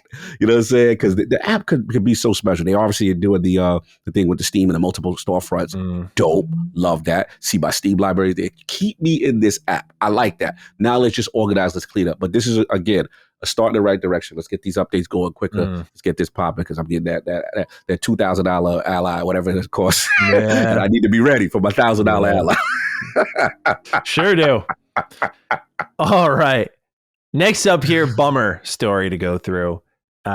Virtuous Studios, primarily behind the recent Oblivion Remastered, also helping now co-develop new updates for Cyberpunk 2077. Update 2.3 just dropped. I jumped back into that game for a little bit last night. I was trying to record a video on it, but then I was an idiot and left my game audio muted. So I have like this great video with no game audio. So it's me just reacting to a silent Cyberpunk. And I'm like, fuck, man. And because I'm playing the new update and some of the content I missed on top of it, it's like I can't redo that. So I just have to scrap it. I have to flush it. But I'm like so upset. It was so good. But to my point, that update brought me back in. I was like, damn, dude, this game is special. So good. So this company is very valuable to lots of other companies out there being contracted out to do different pieces of work. We know they're working on Fallout 3 Remastered, although not officially confirmed, heavily rumored, heavily sourced. Well, according to Eurogamer, they have cut 7% of staff. Here's the team statement, quote, "We are grateful for the contributions of those impacted. We're providing separation packages, career transition assistance, and opportunities for redeployment across our global network where possible. The company's immediate focus is on managing this transition with care, transparency, and respect. We will continue to invest in global delivery, technical excellence, and creative collaboration, ensuring that Virtuous remains the partner of choice for world's leading game creators. We thank our teams, partners, and peers for their continued support as Virtuous adapts to lead the future of game development," end quote. And so, yeah, this is a team that, for those who don't know, Virtuous, all the way, also, by the way, they're working on the Metal Gear Solid Delta remake. So they have like a lot of projects that are, and all of them are like kind of high profile. Yeah. But this is a company that is stationed in a lot of places around the world, like France, Asia, like they're in a lot of spots. So these cuts are going all over the place. I just find this so disappointing that you can be, again, I feel like when I complain about this stuff, some people will interpret it as like, oh, you're asking for charity. And it's like, I'm really not. But as a fan and just as a consumer, it looks so weird to be like, as we'll talk about with the Circana reports, like you will be a top selling game of the year continuously and you will lose your job. Like, thank you for your help. Goodbye. I just find that so backwards. It just never makes sense to me. Like, how can you sell this many copies and there's still issues with like how many people you've staffed, especially when, again, this is me leaning into the rumor mill a bit, but like when we know Fallout 3 Remastered is coming up next, like we know you've got another big project coming up. So like, why are people losing their jobs when you're probably getting bought and paid for by Bethesda, contract situation? Like, money's got to still be flowing in, sales are flowing in. So I'm just trying to comprehend all of this, but it's deeply disappointing. So Cog, your thoughts on the Virtuous Studios getting hit with some layoffs? I know it's tough, man. Again, it's just the industry stuff, and it's back to where I'm just so frustrated with the gaming industry. And you're right. It's that look, we get it. We understand. There's going to be cuts. There's going to be some downsizing at some points, but it's just frustrating to hear this level of downsizing when you know about the success of these games. And I know we're getting into Circana support, but I'm looking at it right now. As far as 2025 year to date. Let's just talk about it now. All right, let's go to it. Let's go to it. Yeah. And it's just like, bro, like year to date, sitting at number 2, Elder Scrolls 4 Oblivion Remastered, which is Virtuous. And it's just like, bro, like, y'all eating. You know what I'm saying? Like that's why the pill is tough to accept. It's like record profits. The game only came out in what? When did Elder Scrolls? March? What? April? April was the killer month for it. Was Oblivion and Claire Obscure. Yeah. So in April, we're still not. They are behind only Monster Hunter Wilds as the number one game that sold the most in Monster Hunter Wilds sold like 10 million plus. So Oblivion, no one from Virtuous couldn't be saved with these record profits. Yeah, that's that's why it's tough to accept. You know what I'm saying? We understand if things are going bad and it's like, man, we dropped the ball, you know, a lot of failed projects, guys. You know, we got a downside.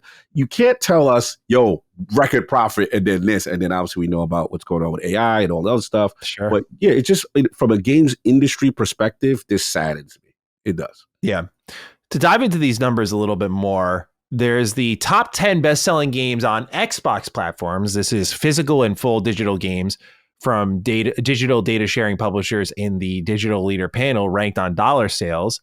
Number 1 is Elden Ring Night Rain. Number 2, Elder Scrolls Online. How about that? Yeah, Elder Scrolls Online. How about that for some fucking, you know, like a little bit of extra salt in the wound there? Like, bro, they're selling, unfucking believable, dude. But yeah, ESO is amazing, and I bet this is off the tail of Oblivion Remastered. I'd put money on it. So you think that led people to say, "Hey, we're so excited. Let's keep let's try it." Yeah, no doubt. Yeah, dude. ESO is fantastic. So it's just like really easy to just fly right into that from like a traditional Elder Scrolls experience, and there's no real rough transition there. Number 3, NBA 2K25. Hey, how about this? Final Fantasy 16, number 4. There you go. Hey now. There you go. Xbox guys. All right. Yep. So say that again. So number 4. And here's what it beats out.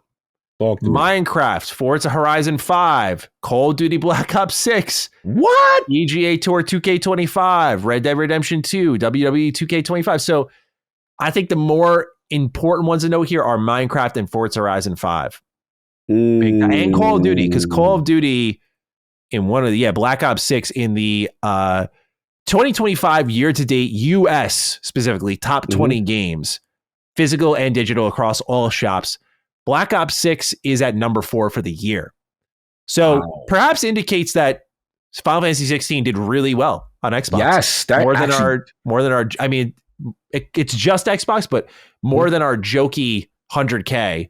It looks like it might have been selling pretty well, which is good to see. Yeah, basically that kind of refutes the rumor that, remember the initial rumor that came out? That was like kind of 20K. Like, what was it? Analytic. I'm not going to put their name out there, but you know what I'm saying, that there was a certain firm that said whatever.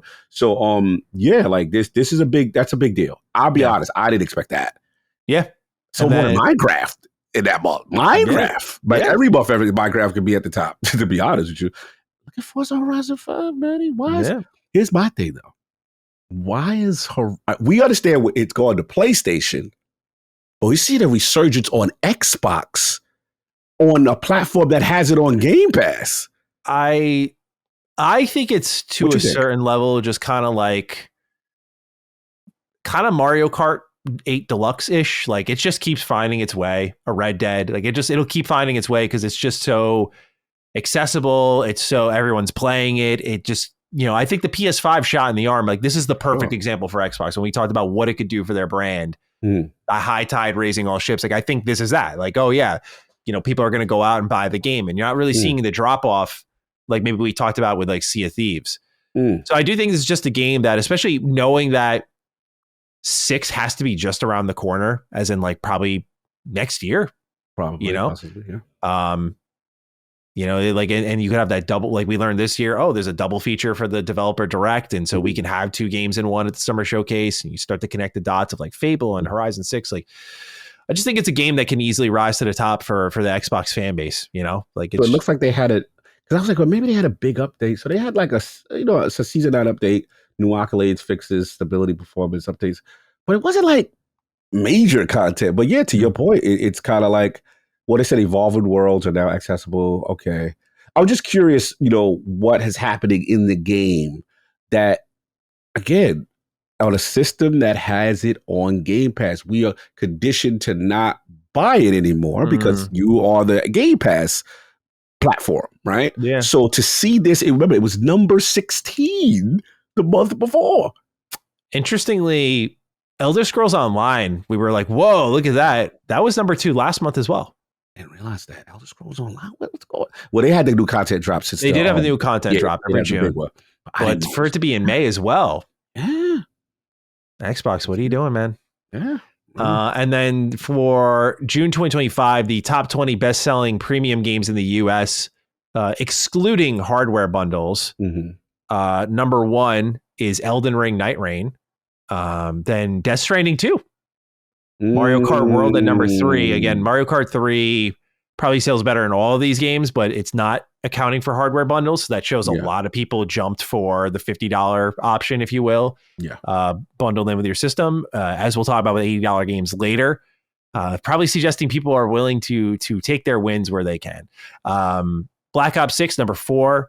Stellar Blade jumps from 185 to number 5 thanks to its PC release. So good for them. Really tremendous jump there. And I'm sure Sony is paying attention, you know. Ports gotta help, huh? Yeah. Forza Horizon 5 is right there, number 6. MLB The Show 25 at 7. Minecraft at 8. GTA 5 at 9. Rune Factory Guardians of Azuma, number 10. Okay. How about that? Beating out Split Fiction at 11. EA Sports FC 25 at 12. Elden Ring at 13. NBA 2K25 at 14. Red Dead Redemption 2 at 15. Oblivion Remastered at 16. It was at number 4 last month, so a pretty big drop off there. Yeah. Battlefront 2. 2017's Battlefront 2 moves up to 17. It was at 12 last month. Cyberpunk 2077 moves from 427 to number 18. So a huge spike in sales for them this month with the update 2.3. Assassin's Creed Shadows goes from 11 last month to 19 this month. And then the final one on the list, WWE 2K25, number 20. So pretty interesting little list here across the games industry and its financials. Yeah, man.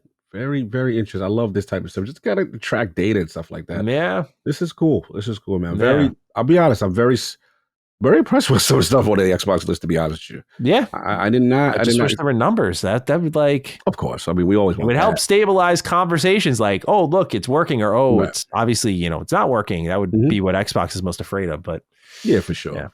But I just, like I said, I just love to see that level of engagement, especially with things that are not in Game Pass, and to see that is pretty encouraging. And yeah, we'll see what happens with the strategy as it continues. Well, next up here, Cog, moving away from Xbox for some of these news bites.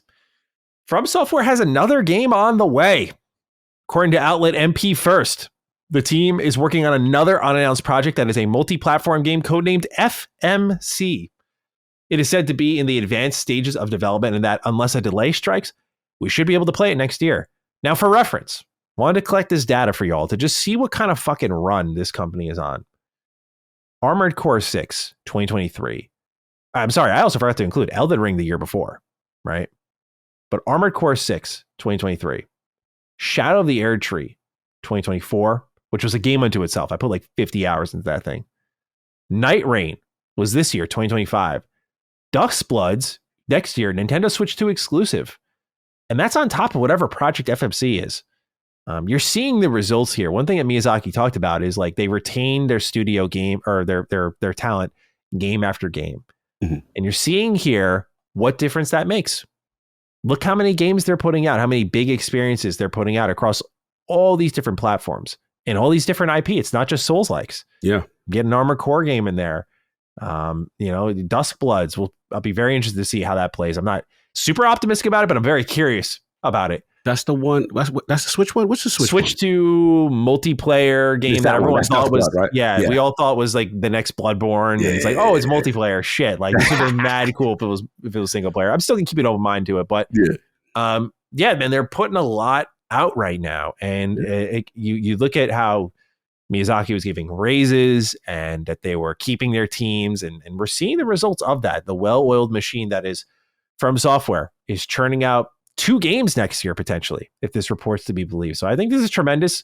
I have no real idea of what this is going to be. Yeah. Because I just feel like with FromSoft, it could be anything. Like Night Rain was such a surprise, and just like, oh my God, they're doing like this kind of battle royale style boss rush game that goes against the kind of conventions of like, hey, like we're going to, normally you take your time in these games, slowly fight the boss, learn their patterns. This game tells you to like rush through them.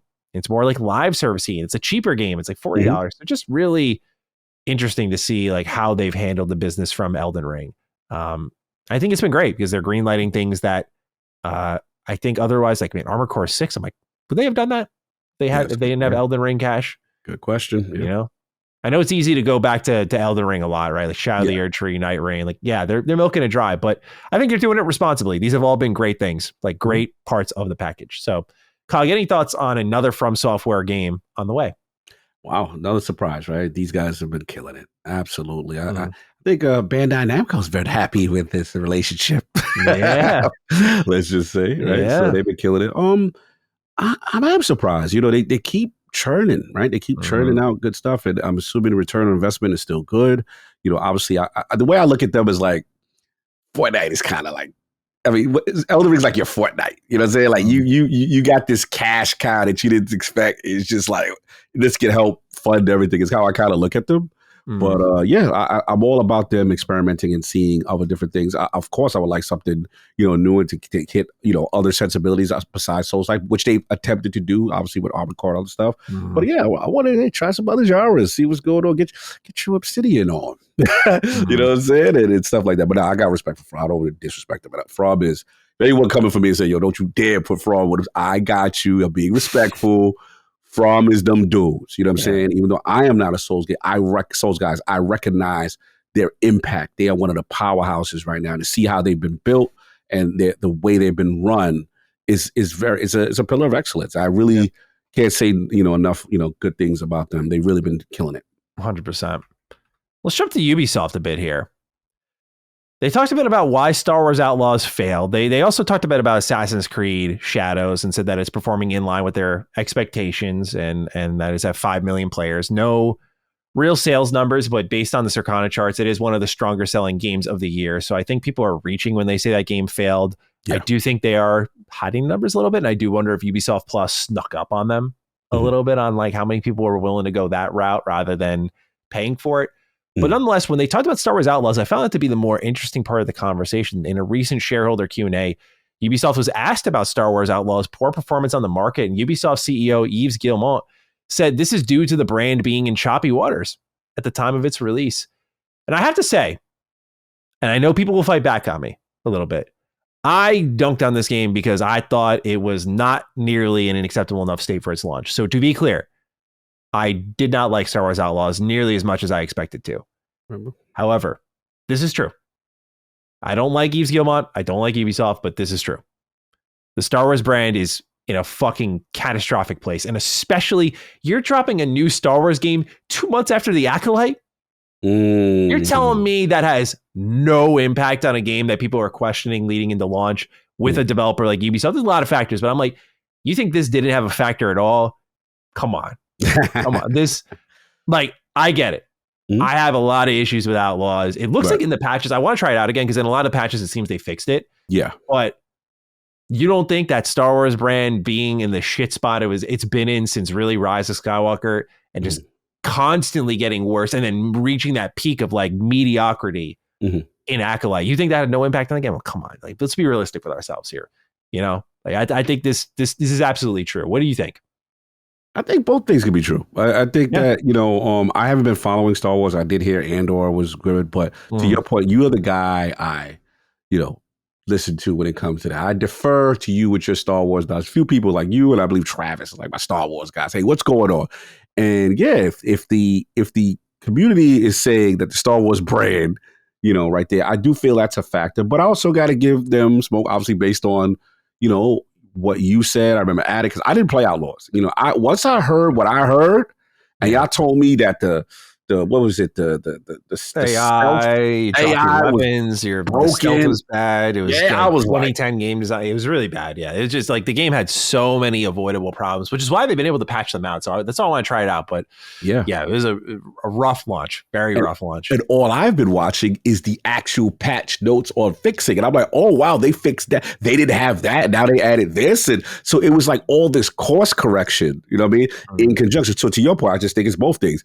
The game itself was definitely limited in the scope and how it was designed. And a lot of mistakes were made that they underestimated the audience, coupled with the fact the Star Wars brand ain't really popping at this point right now, you know, and then you have what you have. But I definitely think if the game was at least better, they would have had a better shot because people did not like a lot of aspects of this game. And I remember one of the big things you said and Addict said that I really resonated. I said, oh, I'm not even playing it. Was something y'all was talking about the factions and how the relationships didn't really affect nothing and it was not seamless. I hate when games do that. When games don't recognize, like a good example is like Outer Worlds, when, you know, you got Space of Choice, you got all these. And remember in the first one, and the faction reputation means something, it has impact on the story, and they don't just hand wave it off and continue on as if it doesn't. And I like when games build that level of intricacy in the game design with that kind of stuff. And when I heard that was off, I was like, I'm good. Yeah, because it was one of those weird game design moments where like they didn't want to pigeonhole you with whoever you buddied up within a faction, so they let you just kind of like swing that pendulum way too easily. Yeah, it just became hard to buy into, you know. Yeah. So yeah, the game had a lot of problems, but I just had to say and just put some truth out there. I was like, yes, no, fair. Outlaws was a really bad spot at launch. But also the Star Wars brand is not like, as someone who just stopped watching Star Wars altogether, it's like, I think that just says all that needs to be said. Cause I just like, I haven't even had the will to go to Andor. Like, I know it's good. I know I'll probably love it, but like, Andor's fire, man. I know it's just tough to like want to though, because it's just like flash in the pan shit. Like Star Wars used to be this, like, for me at least, this momentous occasion. I can't wait. I'll always remember that feeling, like being in the theater as a kid and then being in the theater as like a young adult with Force Awakens, and like, it was a moment, and it's not a moment anymore. It's like a flash in the pan. So yeah, like even something as great as Andor is like, I'm going to check it out eventually, but it's just, I'm not strongly motivated to. Like the brand as a whole is really tough to get into right now. It's like, you know, you get these moments of greatness, but it's kind of like where Marvel is. Like I'm way more team DC right now because it's like they're in a more interesting direction that seems like where Marvel should be. But yeah, Superman was. I'll be checking out Fantastic Four this weekend. We'll see how it goes. Yeah, me too. Did you look at Superman? Did you check that out yet? Oh, I like Superman a lot. Yeah, I thought that was good. I like Superman a lot. I mean, was it perfect? Yeah, it has little mini nitpicks here and there, but I like the take on, I guess, Superman in our era, our timeline, how it would be. And I thought the relationship with Lois, there was a scene where they were interviewing each other. I thought that was fantastic. Yeah. Like certain things, I just thought it was really, and he did something that was bold, and it says like, oh, like, bro, you know, the Superman story. We're going to jump you in the world right now. Metahumans, go. Yeah. And I was digging it, man. I think it does set up the universe. As I didn't know whoever this dude was. Who's the dude that's playing? I don't know. Lex Luthor, or are you talking about the Superman actor? Best Luthor I've ever seen in a minute. And but the Superman, I don't know who he is. I was like, David Cornsweet. Yeah, bro, fantastic job. I was like, you got to understand, I'm an old head. To me, Superman is Christopher Reeve's Superman, and that run in the 70s to early 80s gave Superman a feeling of hope. And you could tell Gunn loves that Superman, and he modernized it. And I was like, yo, I like it, man. I like it. Music choice too. There's a track at the end that I won't spoil, but just like it, like the way that movie ends leaves you in a really good place. You're like, what a good message, you know? What a good message. And just like how he reflects. It's good stuff. Yeah. I loved it. I hope I gotta go on a rant though. Yes. I am praying that Gunn figures it out with Batman, because he keeps saying, I'm so invested because I keep reading. He's like, yeah, we're going to cast another Batman for the DCU. We're going to let Matt Reeves do his thing. I'm like, no, bad, bro.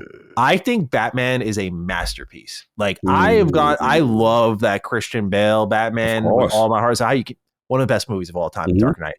But I do like the Batman like a little bit more. Like I was a huge doubter going in. I think Pattinson's fucking amazing as Batman, but also I just think like the visuals of that movie, the music, the tone, and the writing is perfect Batman. Perfect. There's so many monologues in that movie. I couldn't even begin to get started. I'm so passionate about that movie. And so like when I've talked to people about it, like Locke, Laley, I talked to like a bunch of people about it. They're always like, no, like the Superman movie and the Batman are like two opposite of each other. Like they couldn't be together. I'm like, that's the point. That's why he's got to figure it out, because that is what their relationship has always been. They're two opposites that got to come together for the greater good. And so when you've got that like deep gothic emo Matt Reeves Batman, and you've got the uplifting champion Superman who's like, you know, my friends are my power. Like when you've got those two together, that would be movie magic. So I'm just praying he does not cast another Batman, because I think, dude, imagine explaining that to like a family member who's not in the pop culture. Like, yeah, this is the Reeves Batman. That's not the same Batman as the DCU Batman. It's a nightmare in the making. Figure it out. Because it would be so good to have them in there. I would love it. I just think that I get the vibe that he casted who he can. Let's be honest, it was very controversial for them to get rid of Cavill. Remember, Cavill fans were forced him out. Yeah, they were not hearing this. They were like, "What are you doing?" So I thought, like, I came into this movie nervous for going like, "We're gonna see," because the Cavill fans don't play. And then when I was like, "Yo, this is ballsy," but I think he pulled it off. I think he did it. So as a result of this is what I will say. I'm with you. If they cast your man, great choice. Please, right? That'll be dope. But I will say, after seeing Superman, it gave me a little confidence that, all right, maybe I got to let Gunn cook. Maybe he knows something. I trust him. Yeah, I'm with you. I trust him. I just, as a fan, I'm like, bring these two together. Like that. It's, you know what it is? It's like the Spider-Man No Way Home moment. It's like, not to that extent of nostalgia, but like, it's that moment as a fan. You're like, I need these two on the big screen together in their costumes, interacting, like having that moment. That will be cinema. Like that's like a superhero cinema moment, bringing these two together, like where DC finally gets on that high that Marvel has long had. It's like that would, I think, usher them there, you know? Question. Your man, because I'm so amused to so many damn superheroes. Your Batman, is that the one where he fought the Riddler at the end? And it was very dark, and he was very detective based. Very detective, very thriller. Okay, I did like that one. Okay. I just want to make sure I got my Batmans together. No. I don't blame you though, because that movie came out so long ago now. Right. I talk about it like it came out yesterday, but that came out so long ago, and it's not coming. The second one's not coming out until 2027. Like Matt Reeves, he's like the Xbox of movie directors. Like this man can cook. And he's got some good shit on the way, but he's taking fucking forever. It's killing me, dude. Like, this has been my most anticipated movie for a while. I could talk up and down about the Batman. I try to get everyone I know to see it. And I just think it's good. Special. I did enjoy it. Special movie. Yes. And how the hell did that come up? All right. Yeah, we just went over tangent. Whatever. Let's talk about another movie series that's getting a game. Saber Interactive reveals Clive Barker's Hellraiser Revival. This is a first-person action survival horror title with no release date yet. Clive Barker himself has been very involved with the plot, according to Saber, and it is inspired by the first two movies, of which I have not seen. I don't know. I thought this was a new IP. Yo, I love your youth. When your youth kick in, you be like, yo, this is some new shit. I'm like, oh, this is a cool character. What is this? This is unique. It's like iconic fucking horror villain. So I don't have much interesting things to say. I don't know anything about the movie. So I'm just going to keep my mouth shut and just say I'm very interested in what Saber's doing. Because now you've got another big IP here, right? They already got Space Marine, but now KOTOR remakes in the mix, Avatar in the mix, Hellraiser in the mix. They're doing a little something over there. Pay attention to them. I've been urging people for a while to pay attention to them and how they've kind of been maneuvering, making all these games with all these other IP that are under ownership of other companies, and they seem to be doing a great job. So worth paying attention to. The trailer did have a little bit of snippet of gameplay. I thought it looked all right. It looked a little bit rough around the edges, but very interested to learn more because I'm always down for like first-person survival horror. But Cog, your thoughts on this? Have you seen the movies? Can you speak a little more knowledgeable than I can about all this? It's just iconic. Hellraiser's iconic. You know, shout out to Pinhead. This was the thriller, man. This was Clive Barker at its best. This movie scared the hell out of us. Yes, this is one of those. And you know, you got a little bit of psychological thriller, but the fact that Saber's grabbing this and got the rights to it, it's a big deal. It's a big, and I saw the trailer. I saw the press release came through a couple days ago, and I shout out to my man Cerebral Paul. He was like, "Bro, I'm a Hellraiser dude. Let me jump on that one." Mm-hmm. I said, "Absolutely." And this they can pull off something special with this. If the mythos and the lore is there, right? Now you just got to pay the proper respect. And what I'm hoping for, I'm going to call it the RoboCop moment, which is like they have an opportunity to do something extremely special with source material, and it's an IP that's been begging to be done, right? This is a perfect time, especially where horror is now at this resurgence period, I feel, in gaming, right? I'm pulling for that. I do agree. I felt a little AA energy, kind of thing with the initial trailer, but I saw the premise of it enough that they got time, and I think they could do some really cool things here. But this is a big get. It's a big get for Saber. So keep on cooking. Hopefully they knock this out. People are going to be paying attention. They can't mess this up though. The Hellraiser community feels like it's their only chance. They don't play that. You better do your research, and you better pay proper homage, and not have what's them dudes? I don't want to throw them too much. What's them, not Dandelion, Dandelion that did the Lord of the Smeagol game. With Gollum. Gollum. Excuse me. Yeah. So look, I ain't gonna put that on them, but you got something here. I like the initial trailer. I think this is a great license. I think this is a great get. Now it's time to execute. Right on. Okay. This one we'll talk about just very briefly, because by the time this episode goes live, I think the reveal is out there. But just so people are aware, Battlefield 6 reveal happening this week. Gonna get like the full reveal. Rumors are floating around about price tag being around like the $70 price point. Apparently, rumors also it's coming out like October, November range. Very interested to see this one, right? This is your man. This is Zampella. Yes. We've worked a long way to get here. Yes. And I feel like every time I sign on to Twitter and I see another shitty ass Call of Duty skin pop up on my feed, I am praying this game absolutely fucking nukes the competition. I am Battlefield 6.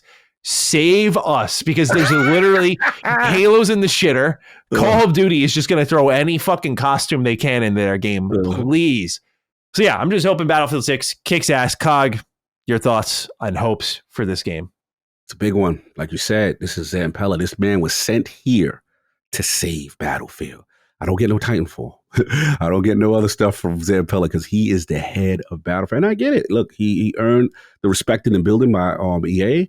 And I love what I saw from the development previews and how they're splitting up the teams. And it seems like, a very well-organized structure, because I think that's what Battlefield likes. As much as, we've been slandering Call of Duty, we can't deny the team structure and the cadence and the way that they're able to put them out.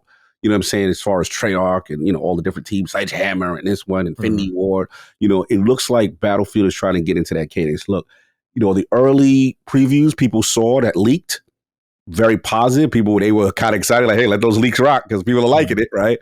This is a big step. This is a lane here. And I'm pulling for them. Battlefield is special for me. I remember 3 and 4, before 4 had the issues, was some of my favorite moments.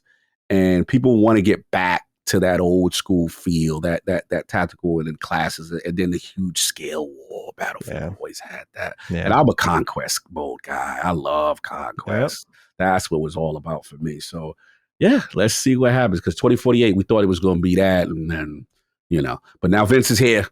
So feeling good. Your goat is here. Yeah, and Vince we trust. So let's see what happens. We'll see.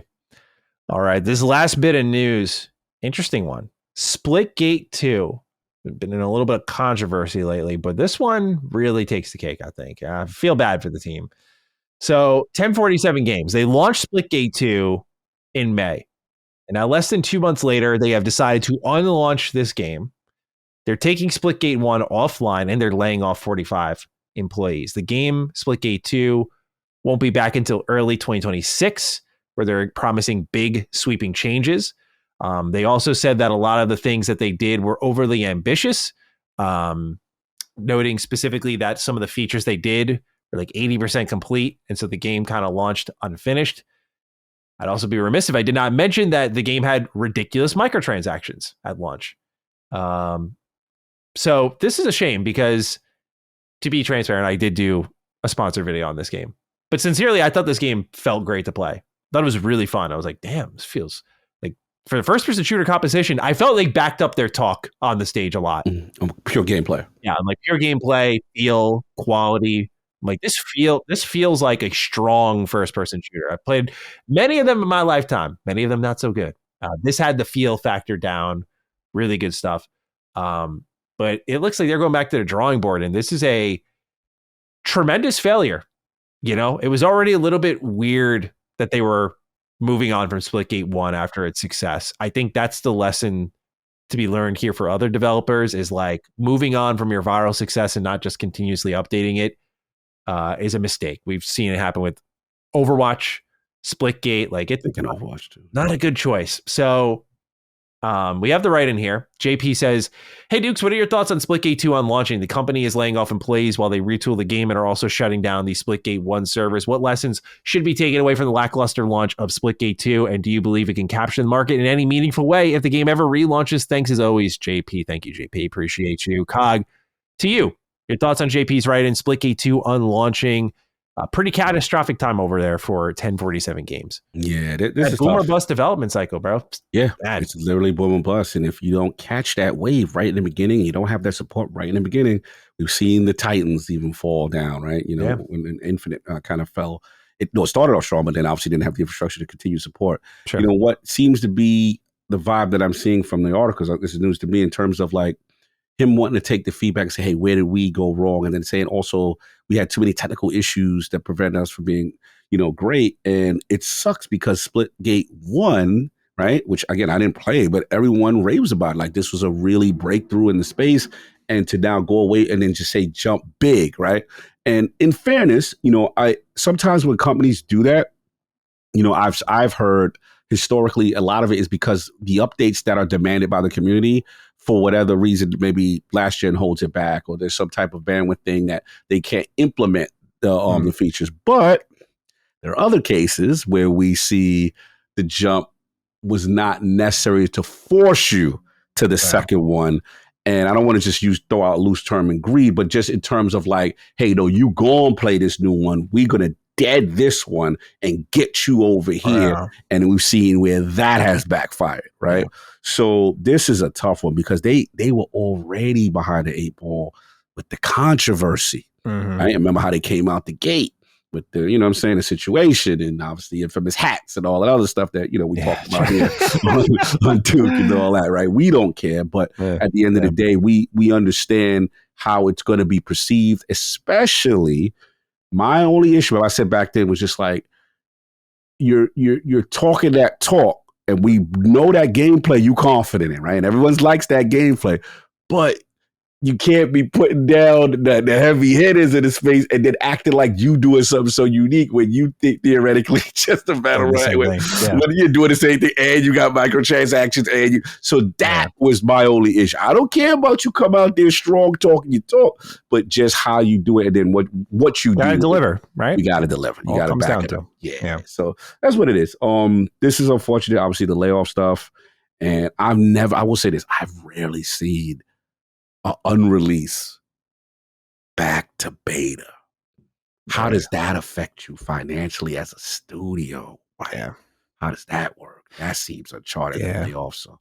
I do think taking Splitgate 1 offline is a little strategic, Oh, yeah. Remove the option so when you come back, this is the only Splitgate you can get. So there's a little bit of something that there. But yeah, they originally held some layoffs and the CEOs cut their pay. Now they're doing this. So it's getting worse and worse over there. So this return needs to be strong for them. They're probably on borrowed time. Absolutely. All right. Let's talk about what we're playing, Cog. Lots of games coming out now. Let's jump over to you. Got a lot on this list here. Yeah, it's a tough one because there are two things I cannot talk about that, man, I want to talk about. But I can't talk about them just yet. But stay tuned to the Realm of the Dukes. You got some fun stuff going on. But look, it's kind of my come to Jesus moment with my beloved Bungie. So we talked last week, right? I had started it. They had your Fate campaign for Destiny 2, the new expansion. So now I've completed it. Shout out to the clan members, shout out to Sinister, shout out for Back for Dead, who helped pull me through, got me in the backpack as a little guardian and get me, learn my ways again. Because it's funny being a a veteran player that has been kind of lapsed, and now to get back in and learn and like, yo, what's this now? And stuff like that. So let's start with the good. I will say the quality of life is really good. I do like the quality of life. I do like the tiering system with the gear. I thought it was really cool. I love that they took stuff from Division, which I feel is like armor sets. Finally in Destiny, we have 3 or 4 pieces of unique armor that could create some special effect or special build, right? And then this one, it's called Tech Spec. I love it. And if you build into it and you use kinetic weapons specifically, you can build into this dominant. It gives stuns to enemies, and it's dope, right? They're playing. I'm like, this is what we were wanting. All right, cool. Then we talk about the weapon system. Okay, people were complaining what separates one gun from another gun, right? So now, hey, you get a tier 2 weapon, you get a tier 3 weapon. It has double perks. They have bonus perks. Like, again, this is that minutia, the build crafting that I've always loved. See, that's what Destiny always does good. The gunplay, the feel, the minutia, the abilities, the powers, great stuff. Sure. That's kind of I'm gonna end that with the good. Look, it's Destiny. I'm always gonna love it. It's the sandbox I feel and I play, but I'm now invested because I played 10 years of this damn game. I think I need to know where it's gonna go. So how it was explained to me, right? Remember, because I trudged through those little seasons before, which I felt were painful, Maddie, just to get some somewhat okay payoffs. I thought Season of Heresy before was decent. But I must say, with Edge of Fate, it's a fitting name. Bro, everybody's like, yo, bro, all right, we gonna drag you through. And I could hear my Claire, right? And they like, bro, all right, when you get to the halfway, did he get to the halfway point? Yo, where's he at? Where y'all at? He's like, yo, he's almost there. They could be like, bro, it's 2-0-ish moments that we can't wait to see what Carl going to react to. All right, cool. So we get to the first one, and I'm like, okay. Oh. You know what I'm saying? Okay, cool. This is a reveal that if you've been following Destiny and you like, okay, without spoiling, if you always wanted to know why a Guardian doesn't know who they are when they are revived, right? This was a payback to that, and it was cool with an iconic character. Dope. Okay, cool. But was it, oh my God? No. Second, prior to that point, I had like 12 to 14 hours prior to that point. Bro, these missions was like space gobbledygook. I'm like, who's this? What's that? Like, it just wasn't hitting. And then the world that they built in Kepler, it's a unique space, but it doesn't look cool. I would say Lightfall's world looked better than this. When he was on, I forgot what planet it was on, not Europa. It was the other planet. But bro, it was just a lot of backtracking. But here's the thing where it's getting on my nerves. They're like, yo, you know what they're going to like? You're going to turn into a Metroid ball, like Saber said. You're going to roll around the map. You're going to do platforming. Bro, we going to call him Calvin. Calvin loved this mechanic. He's like, bro, we're going to put that in every stage. We're going to put that with the bosses. You're going to roll into the ball. You're going to shock things. You're going to roll back into the ball. You're going to And I'm like, bro, with this ball already, how many times I'm going to do this ball mechanic? It's so boring. After like the 5th time, I'm like, and it's every stage with the ball mechanic. I'm just like, and then it's twitchy. Miss me with that batter spark, bro. Like, again, if you want to throw it for 1 or 2 minutes, literally every mission you have to do this thing. So you got that. Then, they got the 9, which is the faded group that we wanted to know about. You got all these people, and it just feels like I'm gonna use my boy Travis's term, space gobbledygook. Like, I don't know why we're doing this. I don't know anybody. If you haven't been following, I feel like I've been following. If you haven't been following, and then they show these people, you like, who's that? Then the main dude, I gotta come at the design. The main dude looked like Tom from accounting, who's the main NPC. He just looks out of place. It's just a regular dude in like a warlock dude. He's got glass. Like I know this is glasses bias, and I'm a glasses wearer, but I'll just struggle with dudes with glasses in a sci-fi setting. But some I don't know why it's a wrong bias. You gotta have that elusive man swagger, you know? Yeah, like I just look at it. What's funny, there's a joke from that character in the game that says the Guardian, because this character, we find out, mini spoiler, is from the past, right? So he's a joke in the game that you Guardians, you look ridiculous with these outfits, and and I'm like, bro, you look ridiculous, like, you know what I'm saying? So it's just like, again, so then we get to the end and we get to the reveal, and it just didn't hit for me. I could tell my guys like, yo, so did you get it? And I'm like, yeah, all right, so this is what we're doing, okay. It just didn't land that. I didn't feel it was that great a payoff. What it said to me is we are trying to establish a new saga now, right? Mm-hmm. And they are literally where Marvel is. You came off of Endgame, right? You came off of Thanos, right? You did the epic. They had the moment on my left. Like Destiny did that. I tell people with the final shape, all you got to play is that mission Excision. It is actually read the word excision, what that means. Beautiful writing. Oh my God, it's amazing. It's hard to top that. So now you're trying to introduce this new stuff, and it's one of those things that sadly, yeah, it could go into something cool, right? I see what it could go. How many games is going to take for that? And right now, did you see these player numbers? Not good. So again, I'm here for the gunplay. I like the little postmortems. I like the weapons. The raid I haven't done yet. People was, mixed. Some people really liked it. The world first was really hard. But I got to be honest with you, man. This is the first time I looked at Destiny and I was just like, I don't think you got it no more, fam. I think you lost. No, after all these years, no. Yeah, I had no excitement. You know when I knew, bro? I've never had a Destiny expansion where I didn't pre-order day one. I forgot when it was time to play. I didn't buy it yet. I was I gotta buy those like innate things that tell you, like we talked about with, if we were to bring it back to Xbox, like when we had the news break, we were both kind of just like, all right, like it just that indifference tells you so much more than any like raw, strong emotion or action you can take. Yeah. When you're not, especially you talk about like, there was a stretch, dude. I remember like leading to file shape week to week. It was like the COG Destiny update. You're like, I swear, guys, I'm going to get back to the single player updates. I promise.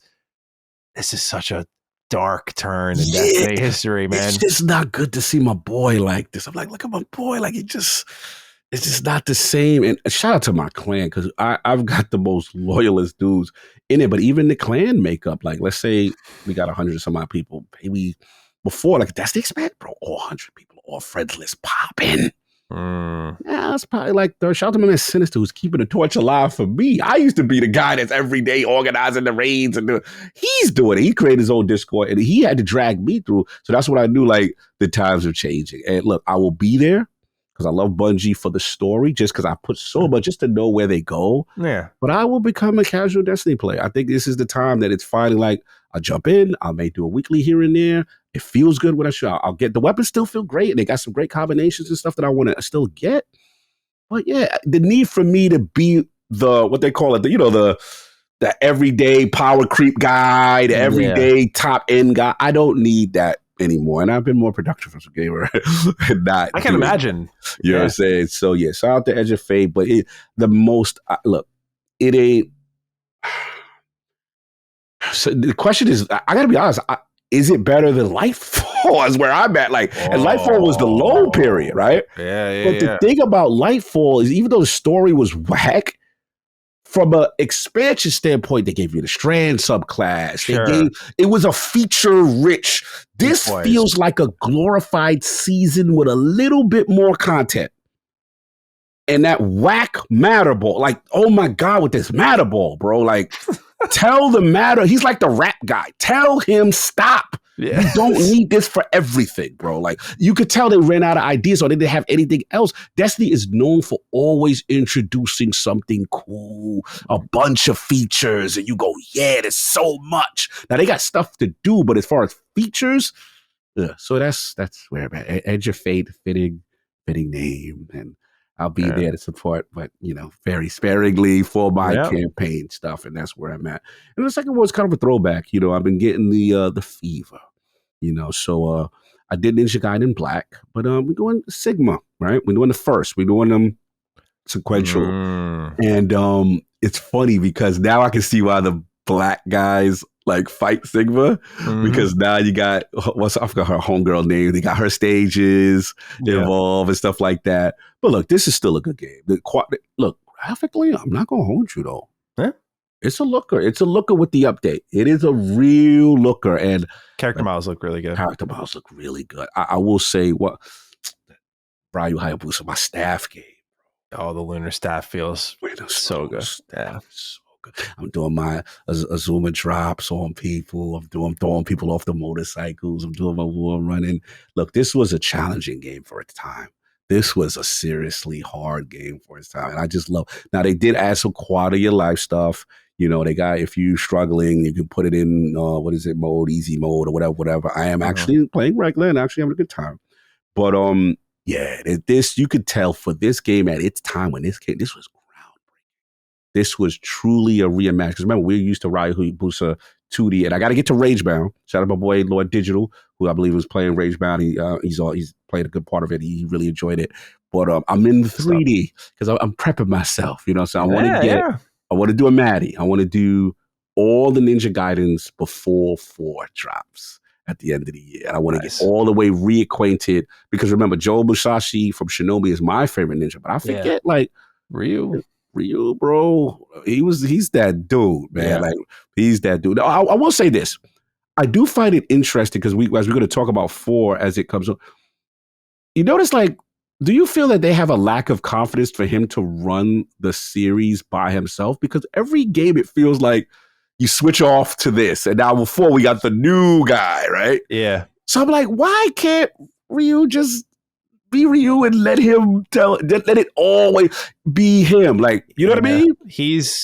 I get it. I think it just comes down to he is the face of the series, dude. It's like, you know, no Master Chief, no Halo. You know, like no Ryu, no Ninja Gaiden. I just feel Ryu is like one of the few, I would say, like perfect character designs. Like his outfit, the way the weapon on his back, the mask. Woo! Talk to them young kids. Yeah, the original ninja look, you know, in a lot of ways. So I feel like that's the other thing is like, how do you make something cooler than that? You know, like it's tough to one up, especially when there's so many shots of this guy doing sick shit. Like I just, I get it, but like, I also never had a desire to replace him. Like, I kind of feel like it's their own fault by bringing these other characters in. I'm like, I don't really need another Why do I need to switch off? Yeah, exactly. I'm more open to it with Ninja Gaiden 4. Ragebound's a little bit different where I'm like, I kind of like this student master thing they got going on there. I like that. And so they push it off. I think that works. 4, I'm interested in though, because it seems like they're of equal footing. And I don't know. I think about it. If I'm thinking about it in astral chain terms, I'm thinking of like, you know, they're different legions. Like how they play. I see where you're going. You going. Okay. I'm just hoping the game's incredible because the Platinum Games Redemption arc would be pretty nice to see with all that talent that left. It would be really nice to see that game just kick some ass, you know? Yeah, I'm pulling for it. And just overall, look, you know, OG Xbox, you know, one thing I always say is that this game represents whoever greenlit this, right? Whatever this the leadership that greenlit this particular project, I gotta salute, because this is OG Xbox sensibility. This is a project that, let's be honest, would not have happened without someone thinking of that in mind, what that franchise means to Xbox, because of the fact that it was a launch title. This was Team Ninja, and you got to utilize Platinum Games in this on some level.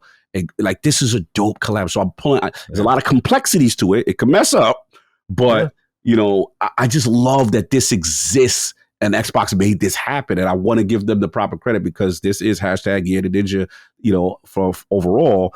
And this is a franchise we've always wanted to come back. And like, and then obviously we saw 2 Black and we like, yo, you know what I'm saying? Like, so this is, you know, it feels like the time is right. We just hope they pull it off, because I think it's a dope collab. But yeah, that's why I'm kind of getting excited. I'm getting into that mode and playing through. So I'm like halfway through. I was playing, bro, great game to play on the Ally. Oh my God, amazing to play on when the Windows are play anywhere, back and forth. And yeah, I've been having a good time. But yeah, right now, Lunar Staff, nunchuck, I got my nunchucks, no doubt. Yeah. That Lunar Staff. And then the brutality, just cutting people's heads off and doing my beastiness. Oh, the nunchucks are hilarious because you like pop their heads like grapes. Like you just literally whack their head and just poof, it just blows up into blood. It's so good. Yeah. It's hilarious. Oh, but no shout out to arrow usage in that game with that controls. Arrow usage is the worst. Oh my God. The left trigger and you get in it. Like you can tell the archaic design back then that they didn't know how to do the switch from first person. And I was like, okay. You've come a long way. You've come a long way. Yeah. I was doing a replay of Ninja Gaiden Black, and that I got stuck on a boss. I guess I was in a part of the game where I forgot you're supposed to like run, and I kept fighting and used all my resources, and then got to a boss that is really difficult, and I don't have any resources to heal. So I'm like, I put it down when I was like on a total roll.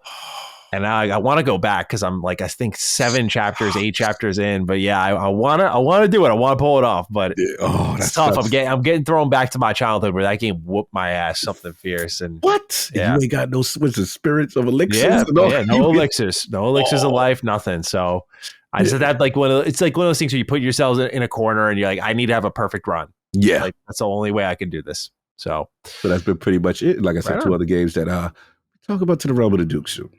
Okay. I'll start off with Wu Chang Fallen Feathers. I played 1 single hour of Wu Chang Fallen Feathers. This is not me trying to push you all off the game, but I got to be very honest. As someone who likes to play these FromSoft inspired games, I was very interested in this one. It's day 1 on Game Pass, so I just recommend trying for yourself. There's a feel factor in these games. And when you play, I will make 2 comparisons here. There's the good one, the one that you've heard me say a million times. I'm going to do it again. Your Lies of P, your Neo. You pick it up. It's a little bit of a different breed, but the quality is there. The polish keyword is there. You're like, okay, this feels good. You could tell me this is a FromSoft game with like different design sensibilities, and I could believe you. Like it hits that bar. There was 2014 where a game called Lords of the Fallen, not to be confused with 2023's Lords of the Fallen, different developer too. Right. 2014's where we didn't have games like Lies of P or Neo. Neo being the first one to really break things open, in my opinion, and make people turn their head and go, oh, other people that are not from software can make strong Souls-like competitors. But Lords of the Fallen showed up in 2014, and we're playing on my PS4 because I was like, oh, more Souls stuff. Yeah, it doesn't feel as good, but I want more Soul stuff. Cool. That's Wu Chang Fallen Feathers. Hour 1, I played it and I went, yeah, this doesn't feel really good. It lacks a certain level of polish, man. And that's not to say it's bad. Right. Not to say it's not worth it. But as I've been recalibrating this month and kind of setting my sights on August,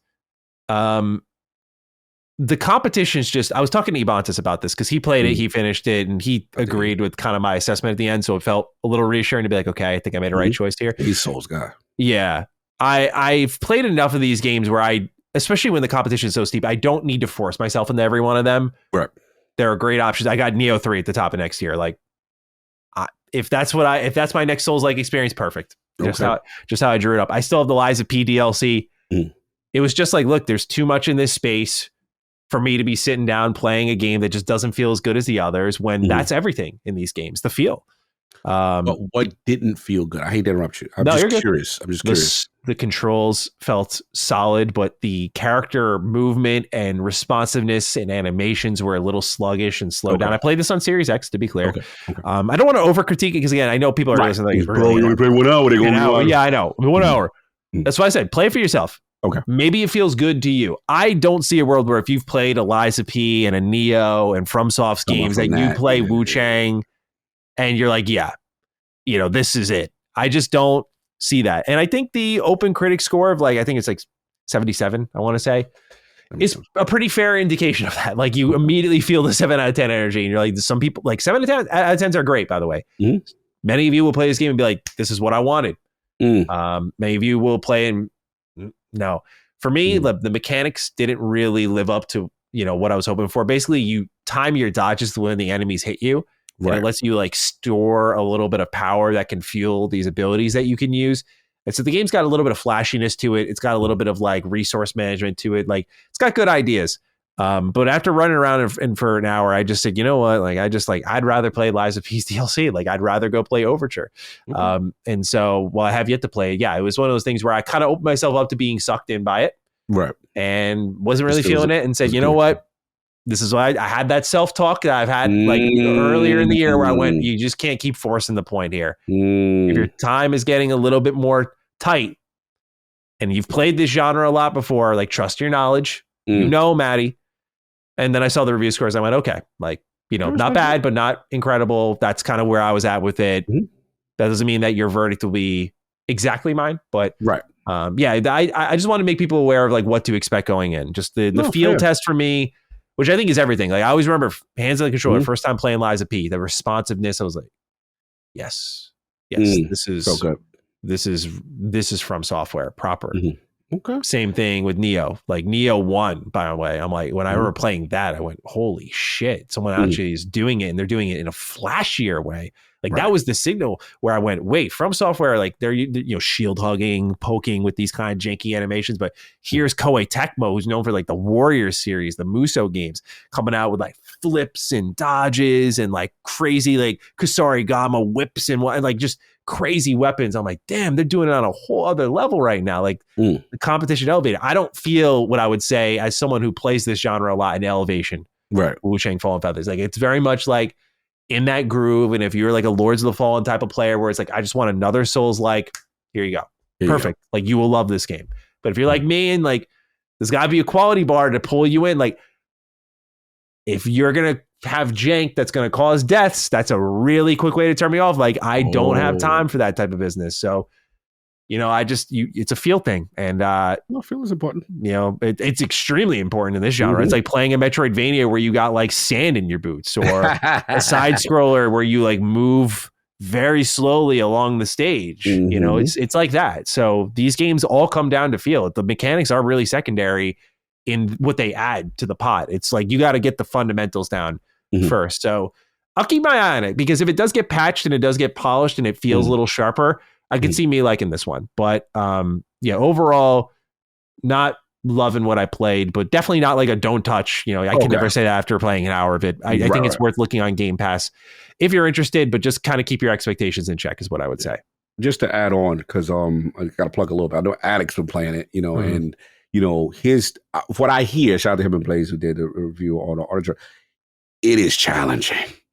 Yeah, it's tough. Yeah. It's tough. If he would, but like he ended up really loving. But I knew it was tough when Alec was getting stuck on certain parts, you know, kind of thing. So, and last I spoke to E, was kind of like you at first. I got a mixed vibe from him at first, and then he's kind of like, I think as he ended, maybe lead more towards the 8-9 and he's ended.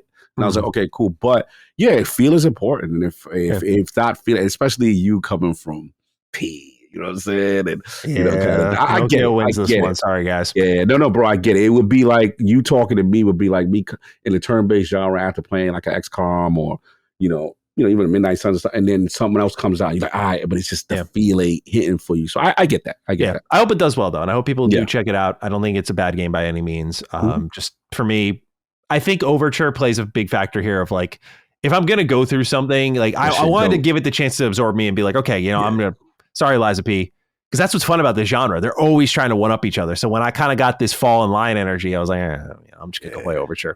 I've been playing Sniper Elite Resistance. I got a buddy into Sniper Elite, so I've gone back to this game. It was one of my Game Pass pick of the weeks a while ago. But this is like a spin-off Sniper Elite game, like new protagonist, but you know, reusing some of the stuff from Sniper Elite 5. And I just love this series, dude. Like, just all reliable. They don't really shake it up too much, but just the maps, the sniping, and the Sniper Jaeger feature. Like, it's just a match made in heaven. Like, it really is. Like, it's not going to be like Game of the Year. Probably won't be in my top 10, but it's just a lot of fun working together in co-op.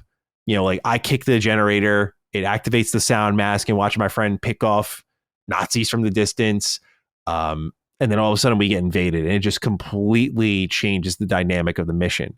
For those that don't know, the Sniper Jaeger feature in Sniper Elite is that another player will literally join your mission while you're on these big open maps and try to snipe you and take you out. It's like the idea is like the Nazis have deployed a special soldier to take you out because they know you're in the area. And so it becomes a sniper battle where you know, like, it's one thing when they're NPCs and you can watch their movement patterns and kind of get them down and time it out, and there's no real outside pressure. But this now adds in the layer of like someone's hunting me. And if I take a shot, I'm going to let the whole map know where I'm at. But I got to take him out because that is a player who will stop me dead in my tracks because they have no penalty for shooting at you. Mm-hmm. So it's just a really great feature that adds so much to it. It's awesome to play with someone who's never gotten into the series and been like, whoa, this is so cool. And really loving it and like having a good time. So yeah, running through the campaign again with him. And that's been a lot of fun. Enjoy me some Sniper Elite. So nice. That's also on Game Pass if you want to check it out. But no Last Defense Academy update. What happened? Well, I'm still playing, but this is like my vacation week. I had to like, just take a little, like break away, come back in and finish it out. So I'm now finally on the route that I've been chasing down because it turned out, I thought last week I was on the last route I needed to be on to get to the final one. I missed something, had to go play another full route. So I was like, that was a test. I gotta be honest, because it was a good route. It was a great story. I was, again, as always, I got invested. I got into it, but it was that, okay, like, again, here we go again. Another route. And I was like, fuck me, man. Jesus. So got through it, finished it last night with sleepy eyes. And now I'm on the final route and I get to finally get some true answers and wrap this thing up. So next week, I will be done. I know it. Not just saying it. I know I will be done because I'm actually there. So I can finally go to my spreadsheet I made and add this to my games beaten list. And I cannot wait for that. But yeah, it's been great. But I am at the point now because they pushed it one more route. I'm ready to move on. I will say that. I was happy to throw something else in my Switch, though. We got the write in here from Uncharted Wolf. This is what I want to know. What up, Dukes? Maddie, I got to ask what you think about Donkey Kong Bonanza so far. I'm 20 hours in, and I'm sorry to all the other games this year as the Kong himself has taken the throne for Game of the Year. Also, a simple question. Who is your favorite Kong? It's Diddy, of course. Come on. This is Diddy. Diddy, yeah, not that Diddy. Yeah, no. Of course it is. Yeah, nah. We don't like that Diddy. Diddy Kong. Got you. Yeah. Love Diddy Kong. Donkey Kong Bonanza, though. This is a great moment for me. Sorry, Brad Ellis. This is a great moment for me. In fact, I don't want Brad celebrating the launch of Donkey Kong Bonanza. Slander for the homie. What's going on? Bro's out here championing 2D Donkey Kong, and then he's going to be playing Bonanza like he's a fan of 3D Donkey Kong with all the shit he talked about 64. Oh, we got the receipts. I was there for that. He do got you on the receipts on this one, Brad. Continue. Brad, come on. Like, what are we doing here? So I'm really hoping Brad is staying quiet this time around. I love Brad, but I'm hoping he's nice and quiet during the launch and not be like, yeah, this is great. Loving it. Step aside. This is our moment. For DK64 fans, this is our big moment here. We have waited for this moment. Not Brad. We have waited for this moment. You guys got a million 2D games. For me, hold on. Let's get a release date here. 3D DK. I was too young to remember. 1999. I was 4 years old. It's been a long 26-year wait to get to this point where I could get my hands on some 3-dimensional Donkey Kong, where I could run, not side to side, where it's 3D character models, 3-dimensional, running in circles. It's been that long. I have begged for this moment. It's finally here, and I think this team is delivering, bro. Wow. This is coming from the Mario Odyssey team, so expectations were high. Mario Odyssey is a 10 out of 10 platformer. I'm not even a big platformer guy, but that game is just like perfect. It really is. Just the fun factor, Cappy, the gameplay options, the kingdoms, how they change how you platform, the 2D, 3D stuff. Like, just, it's beautiful. It's perfect. So to follow that up, like, I think they made the right choice. Different protagonist, different moveset, different environments and how you interact with it. Like, that's the whole girl. Perfect side set. Well, that too. Yeah. You got Pauline back. Right. This is a prequel. So you get to kind of see what happened to Pauline, I guess, to get her to Mario Odyssey, which I didn't know there was a story here, but that actually, I will say, is a pro of the game. I'm like kind of interested to see because Pauline's like a little kid when you find her. So I'm like, okay, how does this all come together? And then I'm curious if they'll ever do like a combination of these two. Put a little DK Bonanza and Mario Odyssey together in some way. That'd be a super ambitious project, but I digress. I've been loving it. I've been really having a great time with this one. There's two comparisons I'll make to it. because I'm only doing these because I know people want the more succinct critique, but it's really fun to draw these comparisons for this game. Donkey Kong Bonanza is a Lego game because in Lego games, have you played any of these, or you get that creepy cog at the park vibe for Lego games? I played one when the Marvel one came out, and I played it. So when you're chasing, I forgot what they call it. I think it's True Hero in the Marvel Lego games, but yes, when you're in the Lego Star Wars games, for those who want to know what I'm talking about, the definitive one, the True Jedi, where like you run around the level, you collect all the studs, and you watch the bar at the top fill up, and you have to get every little stud in that environment until you get True Jedi, and you're like, okay, I can chill. I don't got to get every other stud now. At least that's how I operate. Mm-hmm. This game is that, but like crazy. Like everything I'm punching through, here comes a bunch of gold. I got to run around and pick it all up, and it's everywhere constantly. So the game, I'm taking it in like bursts because it does drive a particular part of me insane in a good way, where it's like I defined it in my impressions video as like an endless True Jedi meter. I'm always just like every little bit in the environment, punching through it, collecting it, punching through it, collecting it. Mm-hmm. So there's that. It's also a Red Faction Guerrilla sequel. Okay. I love Red Faction Guerrilla. For those who have never played this game, I think it's aged phenomenally well. It is a game based all around destructible environment. So in fact, they actually had to have their programmers or designers? I think it was, or maybe it was their art team. I forgot who it was, but their team had to take an architect's class to learn about how buildings are structured and how they topple over to properly replicate that in their gameplay. And it shows, because the way you like throw your satchel charges down, you bring your sledgehammer into the environment and topple these environments. It's beautiful. It's beautiful. I remember playing that game. Was that middle school? Or I think it was, first year of high school. I remember playing that game over the summer and just being so deeply in love with it. And I still love it to this day.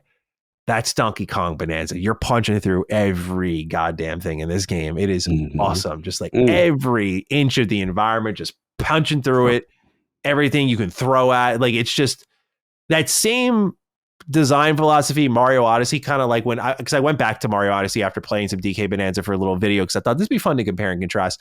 Mm-hmm. And in Mario Odyssey, it does have that limitless creativity for the player of like, what can I throw my hat on that I can transform into, and how do I mess with the environment that way? Like, oh, I'm going to take over a Goomba, and I'm going to jump on another Goomba and another and make a Goomba tower, and now I can reach something that was way above my height that I couldn't have done before. Like, that sort of creativity is here in Donkey Kong Bonanza, because now you can like pick up parts of the environment and it'll be like a clay type of environment. And when you throw it, it'll stick out. And so there was one collectible I couldn't reach until I kept throwing parts of that clay into each other, and it built a bridge. Nice. And then I jumped over, got to it nice and easy. And I said, I thought to myself, I bet there was an easier way to do that, but I did that my way. And I did that maybe earlier than I could have, or I don't know what it was, but that was a really good feeling. It is that same sense here where it's like, how do I rip up the environment to get to where I need to go? Can I just like burrow through the side of that mountain and just punch my way to where I want to go? Like, it constantly lets you just express yourself in the play space in really interesting, fun, chaotic ways. And so it's a perfect follow-up to Mario Odyssey. Will I like it more than Mario Odyssey? I don't know. But as a DK64 fan, I got to say, it's just a beautiful follow-up to all these years later. And they do pay homage to Donkey Kong Country bros like Brad, with their little 2D segments. Oh, they got segments. Yeah, they do. Yeah. Just like Mario Odyssey. Mario Odyssey had the 2D and the 3D, and this game does that as well. Probably a lot easier as well, because Mario Odyssey, it's crazy. Like, they had pixel art for every type of outfit you'd have on. It was just unbelievable lift there. But when it came to DK Bonanza, just the 2D had to be much easier to put together. But yeah, they did that there too. So there's like a little tip of the cap to that part of the fan base. And so that's what Mario Odyssey was. It was a celebration of 2D and 3D Mario together. And I think like the ultimate way. And DK Bonanza feels like little tip of the cap to Country Bros and being like, we got it from here. We got it. And we're going to go through, and it's going crazy in the 3D space. And so that it is another great 3D platformer. And I do see why it is in that kind of game of the year conversation. That's what I was about to ask you. My only real critique Yes. And I know, by the way, for anyone who watches Retro Rebound, my editor who recorded the gameplay for us, his HDR was fucked. So a lot of people were like, oh, you got it wrong. And this is why you feel that way. My HDR settings are correct on my Switch too. It was a bitch to get right, might I add, because Nintendo's HDR, I got to get like terrible, awful even. Like, it's just, how do you fuck this up so bad? I was like, I don't have this issue on my Series X, my PS5, my PC, nowhere else. But my God, is it a bitch on the Switch too? Anyway, figured all that out, to be clear, when I say this, that the environments look a little weird in this game. Now, I'm not talking from like a fidelity standpoint. It's just like really weird color palette mixtures of like purple and yellow and like aqua green, like vomit colors. It's like Splatoon color palettes in a 3D platformer world. And I liked Mario's Kingdoms a lot in Odyssey because they were just like themed, like the Seaside Kingdom, the Moon Kingdom. They're very literal. The Metro Kingdom, and you know what those are. And they look that way, but like you in this game are going deeper and deeper to the Earth's core.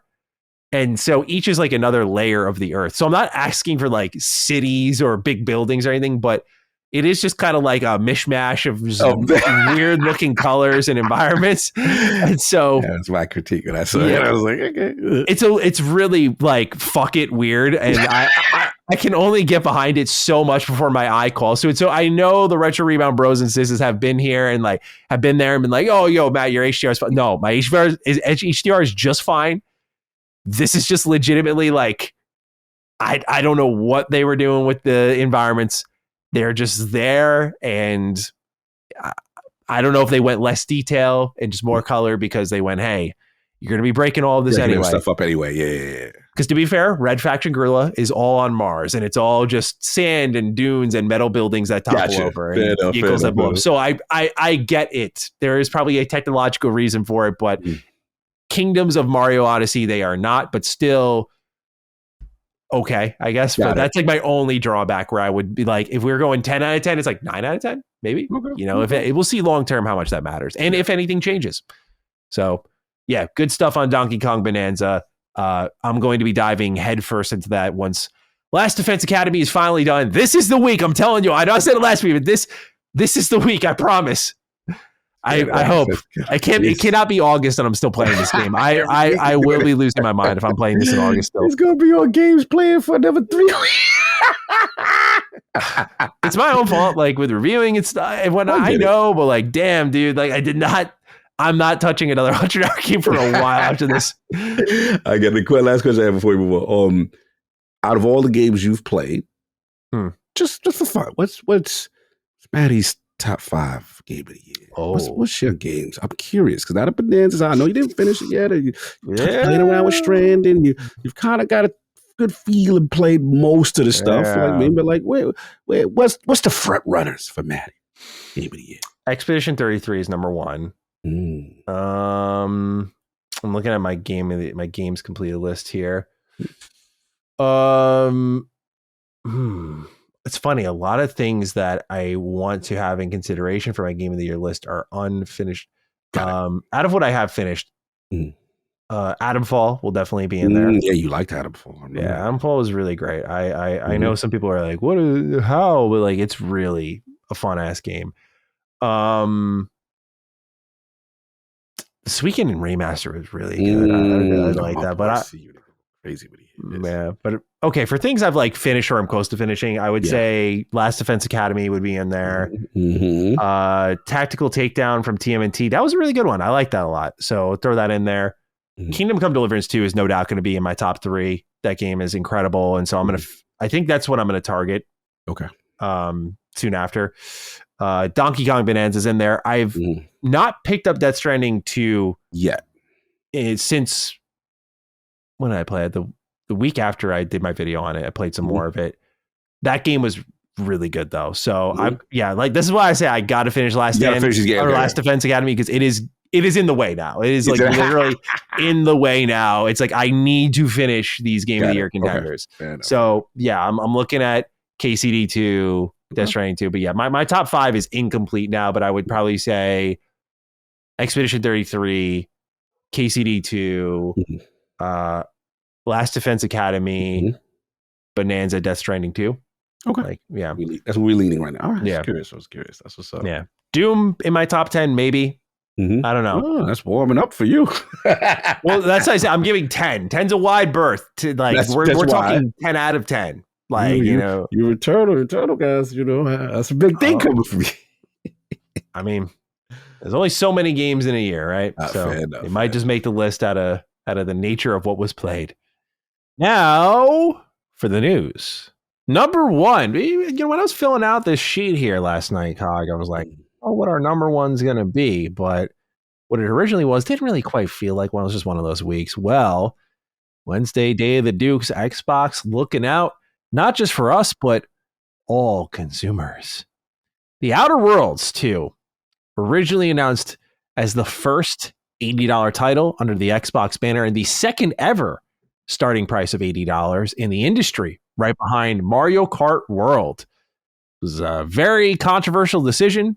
We've discussed on Defining Duke very often that this was a bad choice for the game. And it looks like they've recognized that. The Outer Worlds is $70 at launch. Adam Razek writes in, hello, Duke gentlemen. Thankfully, Xbox realized The Outer Worlds 2 was the completely wrong game to launch their new $80 games plan with. Why did it take over a full month to realize this, even with potentially poor pre-order numbers? And why was this game chosen to start boiling the $80 games pot with instead of Black Ops 7? If I were at Obsidian, I'd be furious that this unnecessary and frankly idiotic decision took some wind out of the game's sales. Thank you, Adam, for writing in. You and I talked about this extensively, and I know I said multiple times, I was like, you got to reverse course. And you made the fair point. You're like, when you start taking those pre-orders, I don't know, man. It's like almost impossible to reverse direction, but they've offered refunds on those pre-orders as well. Yes. For the price change. And this says a lot of things, right? There's a lot to unpack here. Number one, we're looking at what happens when consumers say no. Like, not worth it. I think the Outer Worlds 2 looks excellent, but clearly the pre-order numbers were disastrous for a multi-platform game for them to reverse course like this and go. No. I will say, I think Obsidian might have had something to do with this because I will just say I know for a fact they are thrilled with a capital T about this decision. Yes, for sure. Take it to the bank. Like, and this doesn't take a rocket scientist to break that down. Yeah. But you, instead of assuming, I'll just tell you I know. Yeah, they're very happy with this decision. It was out of their hands, but I imagine there was a push like this is a cloud over us, man. Like, we have a great looking game that has the chance to be something special for RPG fans. And when you look at the interviews for the Outer Worlds 2, specifically the headlines, it's the kind of Randy Pitchford thing we were talking about with the price points and what kind of conversation it creates. No one was talking about Borderlands 4. $70. Look at the difference in hype right now for Borderlands 4, right? The game already looked good, but now you can comfortably get excited knowing like, okay, they're not going to try to push $80 onto me. Outer Worlds 2, same spot. I think many people would agree this game looks really awesome. But all the interviews were like, what about the $80 price? Why is it 80? And Brandon Adler, the game's director, kept going like, I'm directing the game. Like, ask Xbox because I don't have control over that. And he doesn't. Right. None of these people do. It's an Xbox decision. So I'm glad they reverse course here. But there's so much to take away from it and like what it means for a consumer, what it means for the product. There is a little bit of indecisiveness packed into this, a little bit of like, we don't see the $80 value either. And what that means for the Outer Worlds 2 on a brand image standpoint, but I think they're willing to take that egg on the face to hopefully encourage more sales. Again, a lot to pick apart here. I have so many thoughts, but I want to kick it to you because I know I'd proposed it. You were for it, but you're like, I don't think it's going to happen. So it's happening. Yeah. How surprised are you by this news? And how are you feeling about Outer Worlds 2 going to $70? Shocked. Did not see this coming. I guess for me, again, I'm looking at them. I no longer look at them through the lens that they are Xbox. You are Microsoft Gaming. And through the lens of Microsoft Gaming, we had some evidence to say, hey, tariffs, be damned. This is the new price of the console. And the tariff situation didn't really go into effect, but we're keeping it there. And we don't care about your feelings. Deal with it. You are now the most expensive console. That's what I am dealing with as Microsoft Gaming right now, right? You are the biggest multi-platform publisher.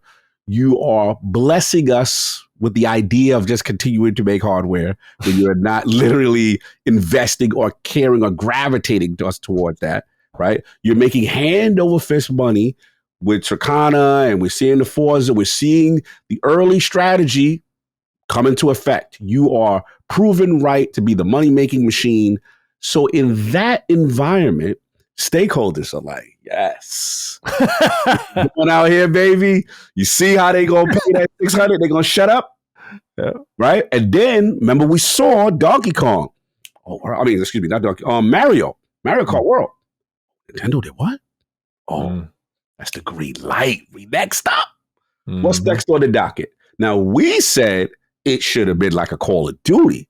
Yes. Something with that name, because I've predicted there's going to be a title. Remember what I said? I said, someone's going to think they're the $80 dude, and they're not going to be the $80 dude. There's no disrespect to Obsidian, but we all felt, don't do that to them, right? Because all it did was take the conversation away from the damn game. I played the game. The game was amazing. I was like, yo, no one's talking about that. All we're talking about is you the first $80 on Xbox. You the first. You. Right? And it already has some trepidation, I have to admit, with the fact that Fable wasn't going to be there for the showcase. They had the heavyweight title to carry the whole legacy of the show. You know, they had all this coming into it. They deliver, and all we still talk about is the damn decision Microsoft Gaming made. So at that point, Manny, I'm like, when the developer be like, yo, don't talk to me, bro, talk to them, right? When they do that, I'm like, oh, it's out of their heads. And we're in a Microsoft game. So to me, there's no way they reverse this.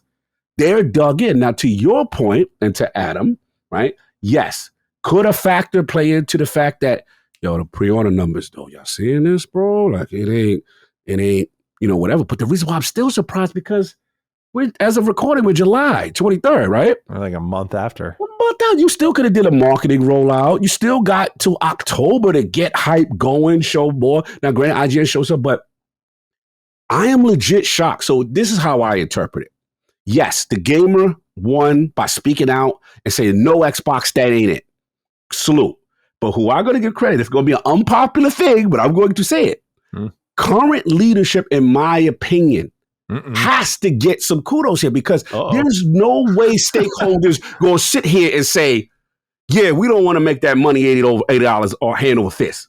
There's no way. They're going to tell you, shut up and buy that $600 Series S or whatever the new price of the Series X is. Of the Series X. They did not budge on that.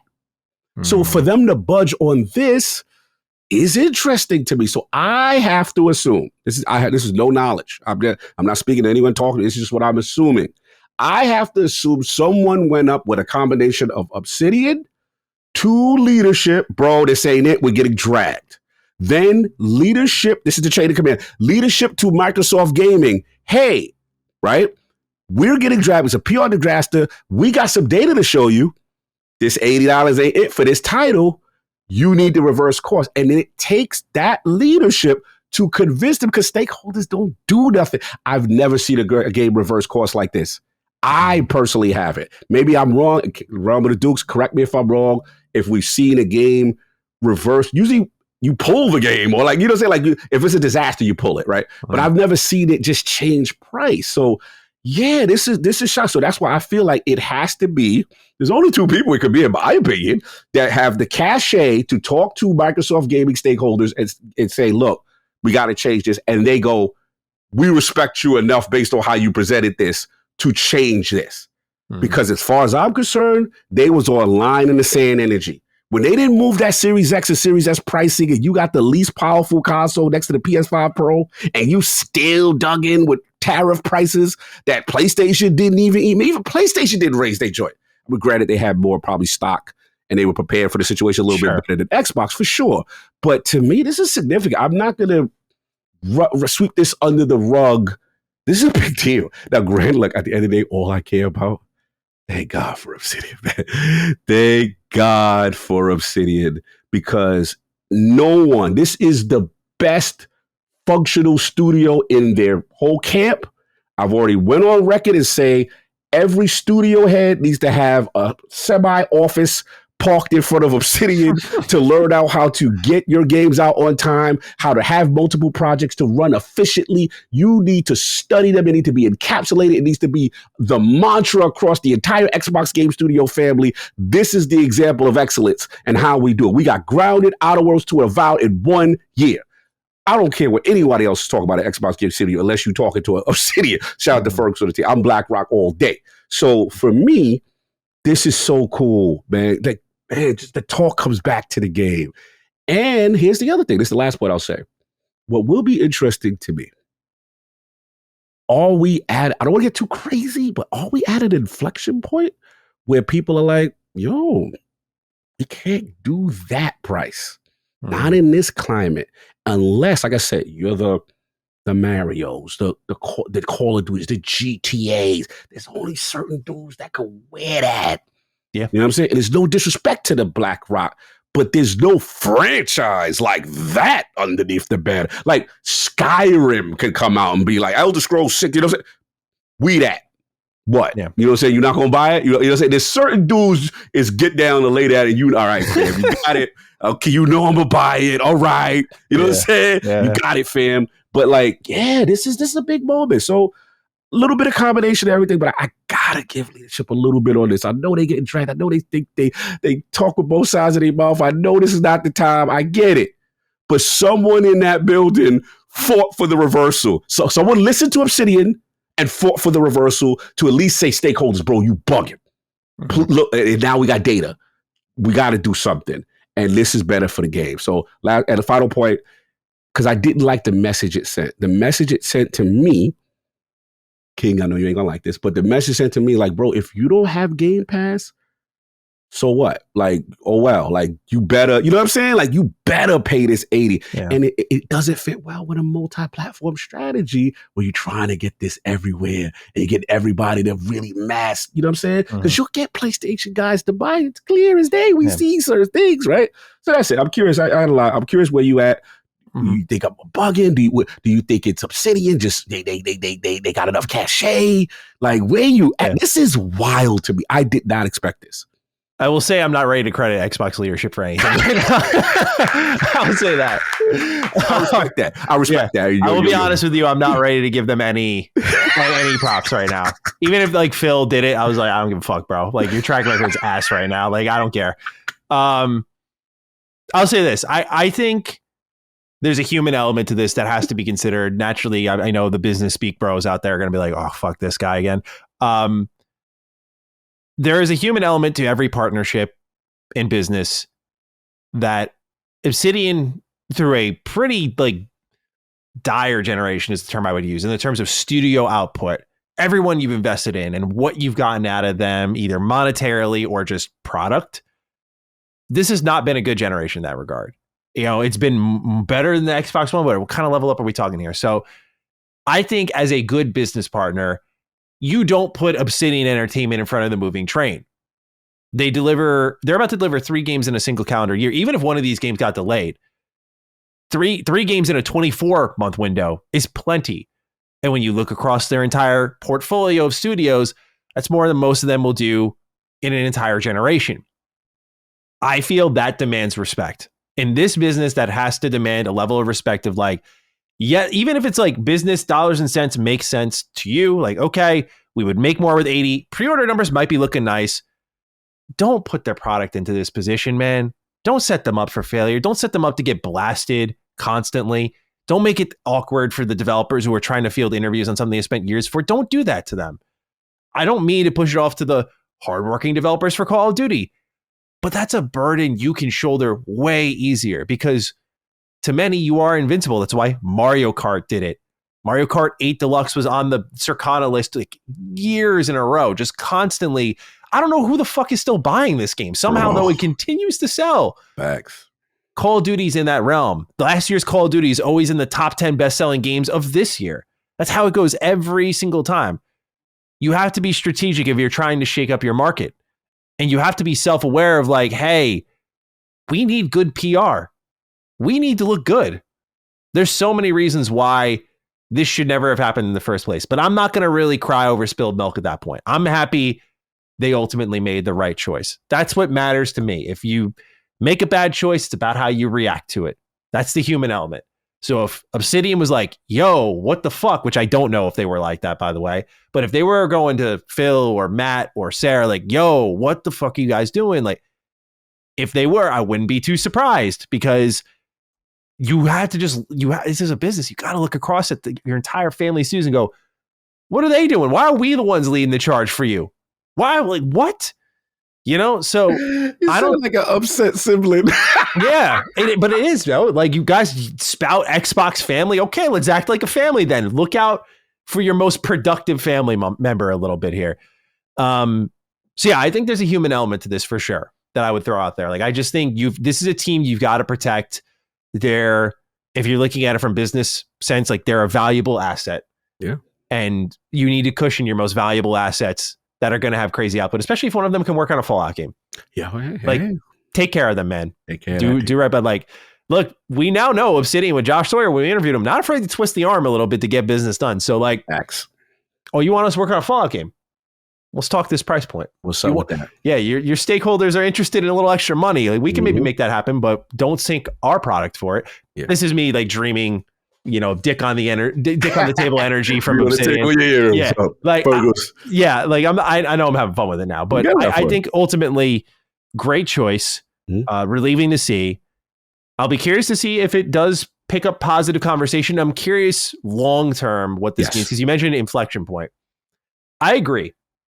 I think the game that probably actually had the biggest impact on everything was Borderlands. Borderlands has 93 million lifetime sales across the entire franchise.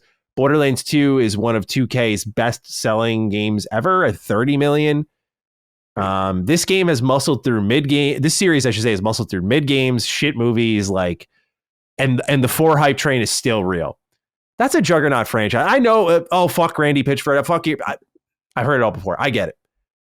The reality is this series has muscled through everything, and they didn't go. With the company, by the way, who started this whole conversation of 80, 90, 100 with GTA 6, they didn't go for it.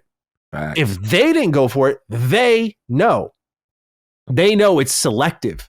And I feel like that was the moment that you could go and say, bro, as much as I will say Obsidian cooked with the Outer Worlds, as much as I'll say the DLC rocks, as much as I love the game, it is not Borderlands popular.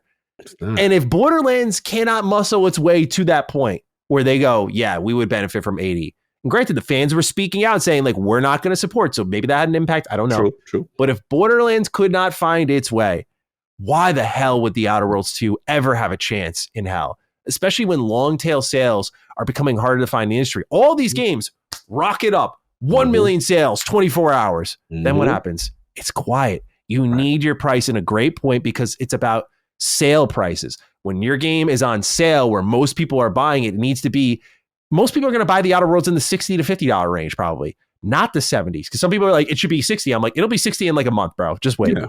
You'll be fine. Or it's on Game Pass if you want it for 20. So like, it's up to you at the end of the day. But like, that's, to me, said so much when Borderlands held back, and then now we see this. I think that was the moment there. And I think these companies have to be learning, like, we can't force this. Yeah. The consumer is not responding like 70, where 70 went, okay, I guess. Because I've said it before when we started getting this $80 games conversation. I was like, 70 was already tough. Right. But it did feel like, for the scale and the scope and the push and the economics, I think a lot of us did have that quiet moment of acceptance of like, okay, if it must be, given how long it took to go from 60 to 70, maybe it's time. Sure. Like, we'll make the jump. But to do it so soon after, it's like, no. Because now you're taking me for a fool. You think that I'm going to buy this just because my brain's flipped off and I'm excited about a product. It's like, I think, I was talking to some developers, I'll say, and I think a lot of companies have underestimated dramatically the standard intelligence level of their consumers. And I do think Xbox is one of them. I think they have completely underestimated, based on the decision they made, where they saw this opening with Nintendo and kicked the door down. And it's like, who do you think you are? You are not that guy right now. Like, as much as I want you to be that guy, you are not in that position. This was like pre-layoffs and studio shutdowns. Like, you're not there. What are you doing? So yeah, I'm glad they got this thing out of the way of a moving bullet. I hope the game finds success provided it executes. And I'm glad we can have a conversation about the game more about, hey, how are we feeling about the choices, the gameplay, the shooting? How are we feeling about how Avowed was versus how this is trending? Mm-hmm. That sort of Obsidian conversation was completely missing from this game. And I just think if you're a publisher of games, the worst conversation your game can have is constantly being headlines about price points. It's the same thing happened with Borderlands 4. Like I said earlier, every headline was not about, hey, the story's more dark. Here's what we're doing with loot. Here's what we're doing with the universe. I could barely find anything about Borderlands 4 at one point because it was all Randy Pitchford headlines. Yep. That's all it was. It was burying the game and what it was doing. And no one cared about what the game was doing. It's like, oh, it's 80. Like, I'll decide if I'm interested at some point down the line. Yeah. So that's my rant. I think it's a really good choice. I'm glad they're doing it. I'm happy to see it. Do you think this impacts future Xbox games? Do you think because they said the reasoning for this is current market conditions. Right.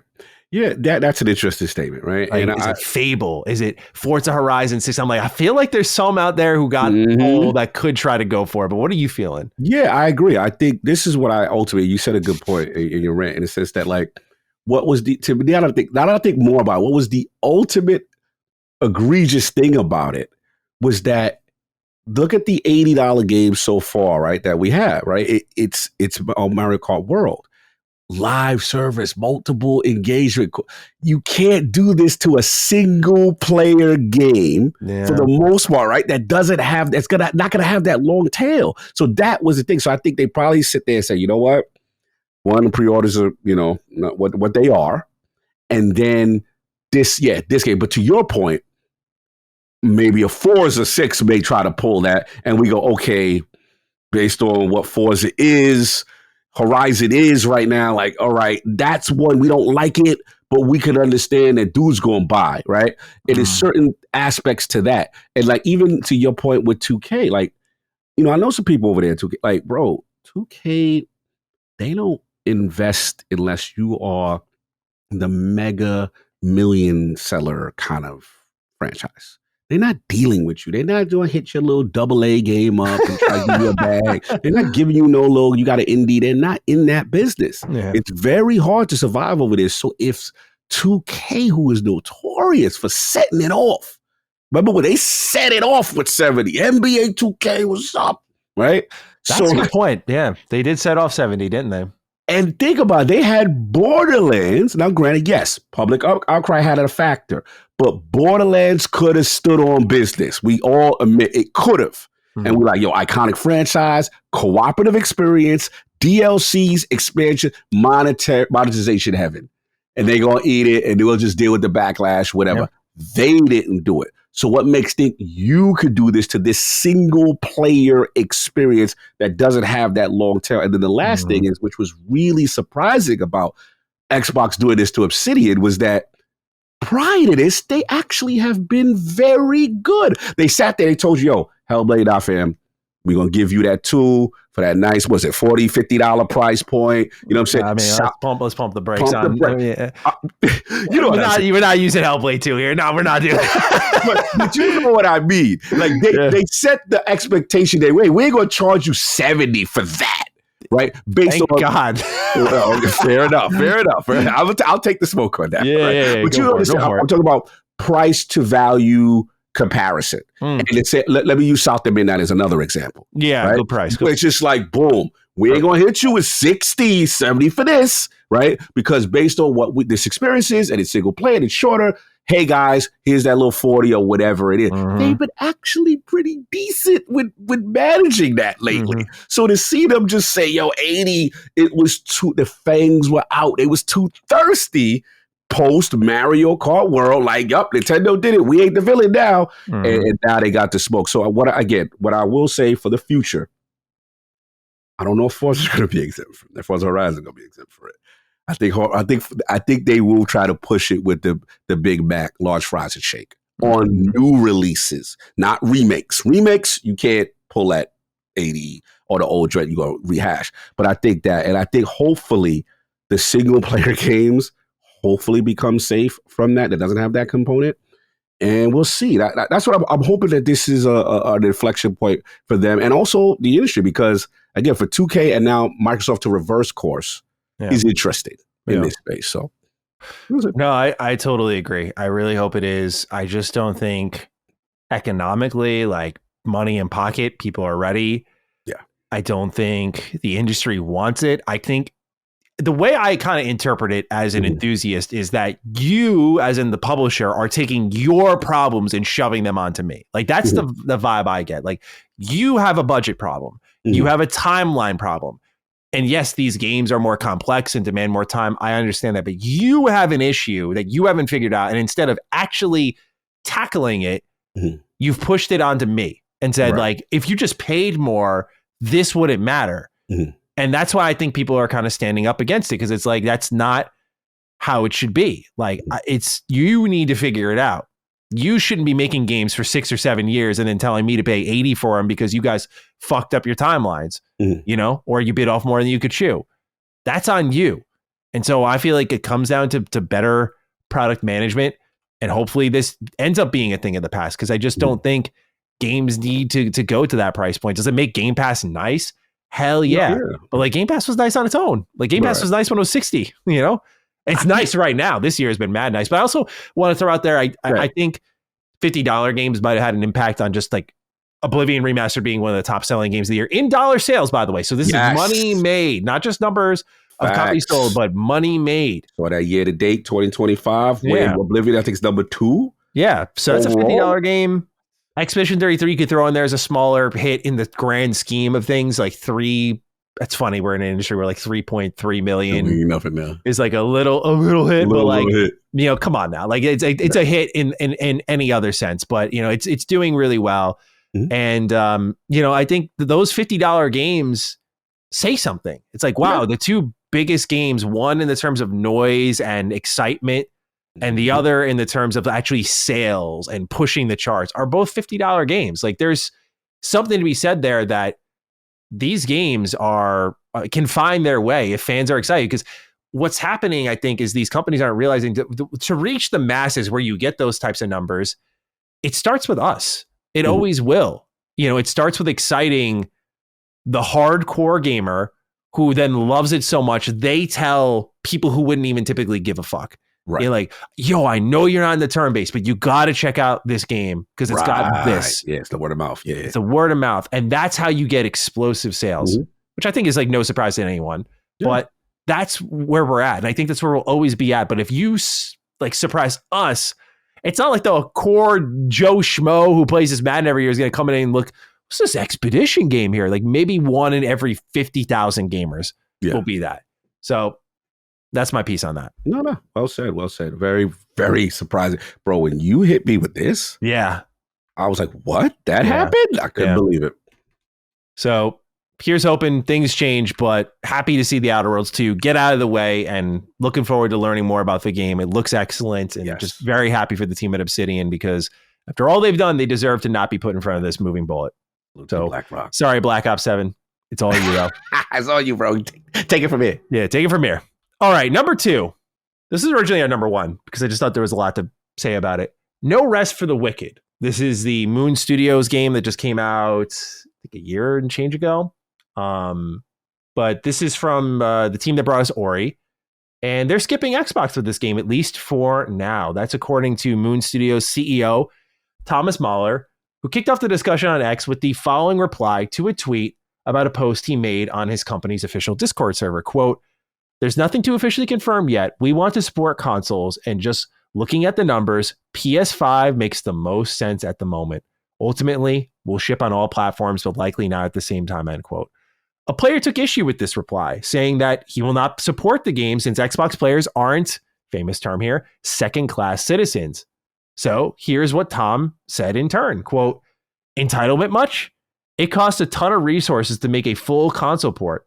As I said, ultimately, we'll be on all platforms, but that'll take some time.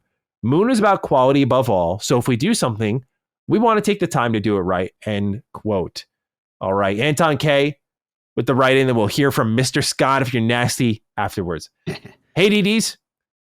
Has Microsoft's investment in the Game Pass been slashed? According to Jez Corden via Windows Central Gaming, Moon Studios' next title, No Rest for the Wicked, might skip Xbox at launch, with the firm suggesting a focus on PlayStation after, quote, looking at the numbers, end quote. Does that mean that even with Xbox's indie darlings, Moon Studios is no longer seeing investment? What does this mean for the future of Game Pass? Have a what else will Microsoft cut in favor of AI kind of day? Meanwhile, Mr. Scott, if you're nasty, writes, Dear Dookies, No Rest for the Wicked, made by Moon Studios, looks like it's skipping the platform for now instead of focusing on the stables. I feel like this is a bad move as a developer that had a solid fan base on Xbox who would have purchased this game day one, me included. Instead, choosing to speak with my wallet, I will forego a purchase altogether if they skip Xbox at launch, such as the Black Myth Wukong treatment. The skeptic in me thinks this may be a ploy to get a Microsoft bag thrown their way. How do the easy mode dukes see it?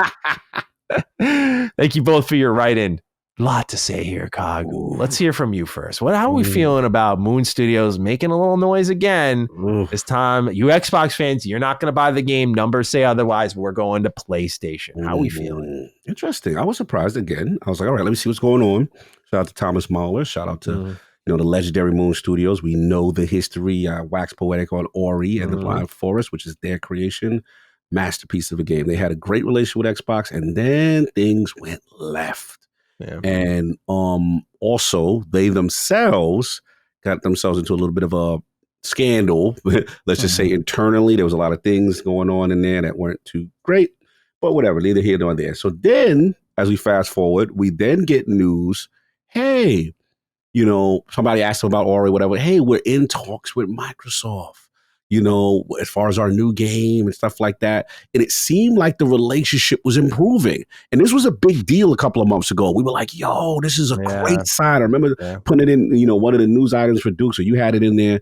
And I'm like, man, this is a great sign because we know the relationship at one point was contentious. And the fact that they're talking, that's a good idea. So what I get from this is this. I'm going to assume, you correct me if I'm wrong, man, if you have more updated information, I'm getting they don't have a publisher energy. They did self-publish this game. Yeah, that's okay, cool. I was like, for whatever reason, they don't have a publisher. And now it's like, okay, if we're going to do this, because again, the key word is said, look, it's coming to all. We don't got the resources to do that on all. And let's be honest, who's got the bigger install base? You got to go with PlayStation. Now, the question is going to be for some, my ex-bros going to be like, all right, bro, but, Switch is out there. But he didn't say they're not doing it. That's my thing. You know what I'm saying? So I look at it from that way. And I look at it as a guy, as a team who doesn't have a publisher, and has to do it on themselves. So now that you say they're self-published, all resources are hands on deck for that PlayStation version. You build it out. And then now, to me, am I going to say it's a hustle? I do feel that it's a signal boost that, hey, Xbox, if you want to get involved and you want it on a platform, we wouldn't mind you publishing potentially. But then also, here's the flip side. I've been following the community stuff from this game loosely. And no rest for the wicked, guys, correct me if I'm wrong, but the stuff I see has been, hey, what is it coming out? What's going on? I don't know if there's any development issues. And I'm wondering if Xbox themselves, now that because we got a demo of this. I believe I actually played the Steam version of it. It was solid. But I'm wondering, in a world, right, where Xbox with the Game Pass bags are different, right? You've got all these studios. You're not just willy-nilly like you used to be. And maybe they just couldn't come to an agreement that Moon felt, yo, we need this for our game. You know what I'm saying? And Xbox was like, nah, fam, this is the number. This is where we at. And that's why there's no bag and we're not publishing. So that I feel is interesting. And I guess, the last point is, look, they got to do what's best for them. You know what I'm saying? Like, at the end of the day, they got to do what's best for them. If he would have said, we have no plans at all, to me, all it said was, hey, we're just focusing on this platform right now. So I just got to take it at face value. I'm not going to go too crazy on this. Just that, would I have liked Microsoft to drop the bag and come in? But clearly, there's a discrepancy as far as what they feel the value is and what Microsoft is willing to give. And I think that's why we are where we are. But what do you think? I think some Xbox fans need to take a breath. It's one thing if he says we're not doing it at all. Then I kind of get it. It's like, oh, second class citizen stuff.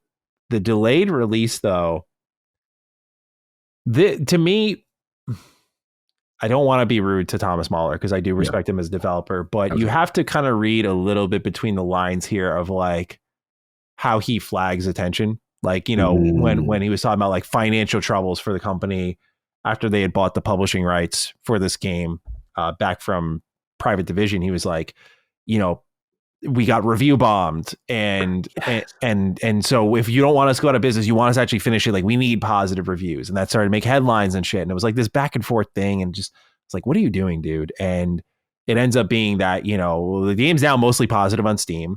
But he managed to wave attention to his game. I kind of read this as like, he knows what he's doing, you know, like you want this to happen, but like, it's not PlayStation. I mean, he works with Xbox. He's in communication with Xbox. I'm sure he knows how to work that angle. Yeah. You know, so I think you have to know, I'm assuming a little bit here, but you kind of have to know like how this guy makes noise for his game right now. Because it's never a headline about No Rest for the Wicked. It's about something he says, but that brings No Rest for the Wicked into the conversation. So I get it. You know, if they have, but the thing is that like, if they have numbers that show Xbox fans aren't buying games, I guess then I would go with that. I guess though, what I would say is one point we did have in the right here that is very fair is like, you have that Ori base, and I got to imagine there's something to be said about that too, where it's like, you know, Xbox fans do like your games. Like you were part of that identity in the early days of the Xbox One. Facts. And yeah, as we've always said, I usually don't play the whole, oh, poor Xbox card, but I do firmly believe if Will o' the Wisp was on any other platform, it would have been the Game of the Year conversation. It was not. Mm-hmm. But yeah, it's again, a topic I'm very mixed on because I do read it a little disingenuously. Like, you know what you're doing here. You know what kind of noise this creates, and you've done this before. At the same time, I kind of like, hey, dude, when you're independent, like this is the thing that I think people are treating him like he is some AAA publisher. When you are independent, you've got to make the smart choice. I think his problem is he's like, dude, you don't got to fucking say it out loud. Like, you just got to do it. And then when people ask why, like, I don't know, maybe then you could try your best to explain it. But like, you've pissed off a contingent of fans before you even gotten to like the finish line of one of your console ports. So I hope things go well for him and his team, because I do like Moon Studios, but I see this and I'm like, what are you doing, dude? Like, there was no need to make a headline about something that's like not happening now. But again, I don't, the reason I tell some Xbox fans to just take a breath is like, if this was Capcom, like we talked about, if this was a company with tremendous resources that could do it, but has chosen not to play the dollar and cents game, that's bullshit. Mm-hmm. Moon Studios, who just like went out on their own, made this game alongside Private Division. Private Division gets shut down. They have to publish it themselves, buy the publishing rights label from them. Yeah, dude, like, I think they have to pick and choose, and ignoring that is disingenuous too. I don't like to call the fan base out, but like, look, there is a level of like bad faith reception and playing the whole second class citizen card. It's like, these are independent teams that have to stagger out their releases because of the market, how much money it costs to get developers on your team, to maintain them, sustaining sales, updates.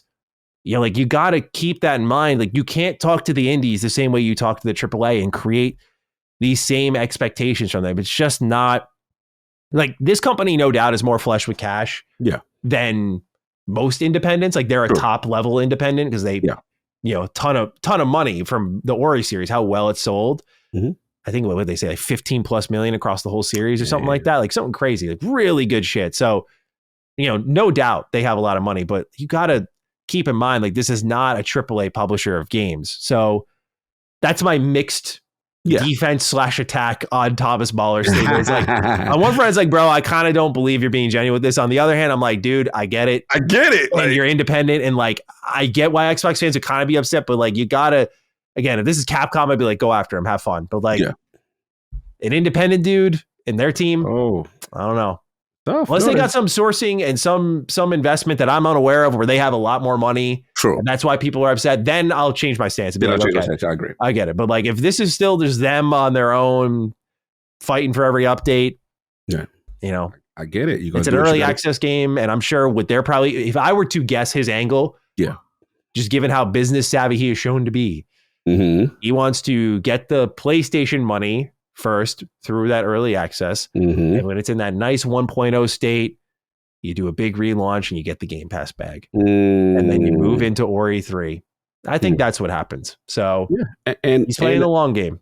Yeah, that's a good point. And it's a long game. It's a signal boost. It's the indie game, independent scene. You know, you're going to do what you got to do. And let's be honest, you know, in a world right now where Xbox PR is not at the strongest.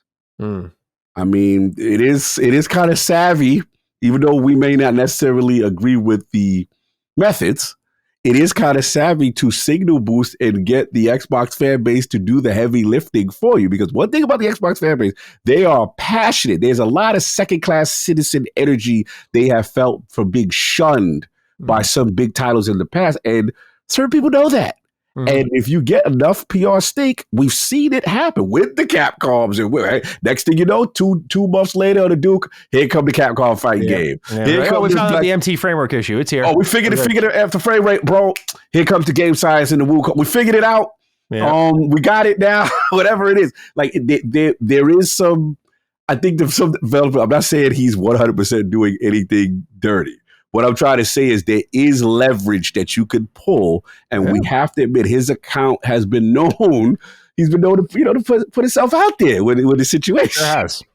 So yeah, we'll see. I get the game. I get the hustle. I understand from an independent standpoint, but we'll see what happens. I'm just hoping. Look, at the end of the day, I want this game to come out. The game, foundation wise, looked really good, and I want Ori 3. So selfishly, figure it out. I hope y'all get in the room and they can get what they feel is deserved. And I want this relationship good. Ori 3 needs to happen because I'm with you, bro. If Ori, in my opinion, I hate to do whataboutism, but I agree with you, Matty. If Ori was a Nintendo Switch exclusive, could you imagine? Could you imagine? I completely agree. What the critical reception would be? Yeah.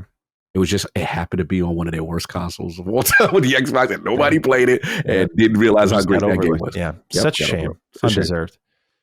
All right, that's the news for the week. Let's get into our Game Pass pick of the week. Cog, we actually have one this week. We tried to use Hogs from last week, but we're on top of things this week. You've got the selection. What do we got? Drop them. I did it. I in typical non-Xbox fashion, I didn't wait for something to come to Game Pass. And I couldn't resist. I told this story before, and I was just like, man, that RoboCop, I have it wishlisted, and every month I'd see it drop. It's $29.99. It's $19.99. It's $7. I was like, God, come on, bro. I was like, but I might get a Game Pass back. Oh, nothing's happening. They just could be winding out. Yeah. My gut did tell me something was coming, but I couldn't wait. But I'm glad I still bought it. But for those who didn't, get y'all behinds down there to Nacon and RoboCop and that Rogue City. Because listen, man, again, you don't even have to be an 80s baby or watch the movie or like, I would highly recommend you watch the first RoboCop at least, if you can. You know what I'm saying? It is a classic movie. I told you it's the only movie that scared me in my entire life as a kid. I thought downtown Detroit was the wildest city ever, pure anarchy. But this was a story of a man who, viciously murdered on screen and becomes this cybernetic cop and with a sense of humanity. And RoboCop it's terror, it's humor, but it's also what I like what this game does is they humanize RoboCop to he's legitimate a cop. You legitimately have to go to the citizens and you know what I'm saying? Like they'll have their issues and then you gain, it's called like gaining the public trust or serve and protect. And you have like these karma meters based on how you handle it. You got a skill tree. Yes, the shooting is easier because he's a robot and the reticles will line up on the target. Yeah. But what happens is things get really complex. They throw turrets. They throw, obviously, the N209s, the high complex cybernetic robots that are from OCP that come after you. And this is a canon story, I believe, between the RoboCop movies that they created. And it's so well done. And now this sets up unfinished business, which is now the DLC that you can pay for, that now goes deeper into Peter Walker has Nick Murphy's story as the cop prior to him becoming RoboCop, how he was on the force and stuff like that. This is a love letter, yes, to the series, and people will love the fan, but this is a good game. That's what I want to get across. This is not, yes, it's fan service. It is, you love it, but please try it, because it is, the feel of the game is so iconic and unique. And the thing I like is actually investigations. When you go to the scene of a crime and you put RoboCop into scanning mode, you're scanning clues. Okay, trails of blood, look there. Follow the footsteps, the perpetrator might. Like, it has real detective, Batman / cop energy. Then you got the fighter, you got the missions. Yes, the graphics is kind of like, it's like a glorified 360 era kind of game. My type of game, man. You know what I'm saying? Like, bro, it's a Game Pass, y'all. Ain't no excuse. You know what I'm saying? Like, y'all give it a shot. This developer, this is more than just a movie tie-in game and then done. You will have some fun. And by the way, they made it play anywhere now, finally. Hey, so there we go. Play anywhere. Go, bro, seamlessly. Went from that to my Ally, to my PC. I was playing this on the plane, obviously on road to Ohio as well. And I love this game. I've just been methodically doing a couple levels at night. It's the perfect handheld game. Interesting. Oh my God, this game's and it looks amazing on handheld. And the cinemas, when it goes up on it, and again, it's a human story because you got your partner, and she still always reminds him of the humanity that's left in you when he does glitch out or bug out and stuff like that. So yeah, timepiece game. Please, RoboCop Rogue City, pick this up, man. I want to support them because they got the Game Pass bag, they got DLC, and I want them to continue. I think they did a Terminator game before this as well, you know what I'm saying, kind of thing. But they did a phenomenal job. I think their lane may be movies and reimagining things, but I think they could be more. Shout out to Nacon and Taeon, who did the publishing and the development on this. Fantastic job. RoboCop Rogue City finally made the Game Pass. Shout out to Game Pass for giving them a bit. That game deserved. I was like, this is a Game Pass game to its core. I was like, why they don't pick this? But they got it done, so I'm happy for it. Yeah, that's one I missed out on that I got to get to at some point. It looks awesome. Looks really, really good. And they have unfinished business coming out this week. So yeah, right in time. So it was a perfect setup to get you into the world. Yeah, it's really good. And a skill tree, weapons, a speech. You can do his speech to upgrade your public trust stuff, to pass certain speech checks and stuff like that. Bro, it's got a little depth. I'm not gonna say it's Obsidian level depth. You know what I'm saying? Sure, but it's something. I didn't know that the game had that at all. Yeah, bro, it's so cool. They really did their work with it, man. Great job with those guys. Awesome. All right, ladies and gentlemen, that is your Game Pass pick of the week, eloquently described by Cog. And now we wrap this thing up. Cog, hashtag for the week. It's gotta be $70. 70, DD70. Yeah, DD70. Let's do it, ladies and gentlemen. You got this far in the episode. Leave a comment down below, hashtag DD70, or tag us on Twitter, X, whatever you want to call it. I'm at Shoot7Status. Cog is at Lord Cognito.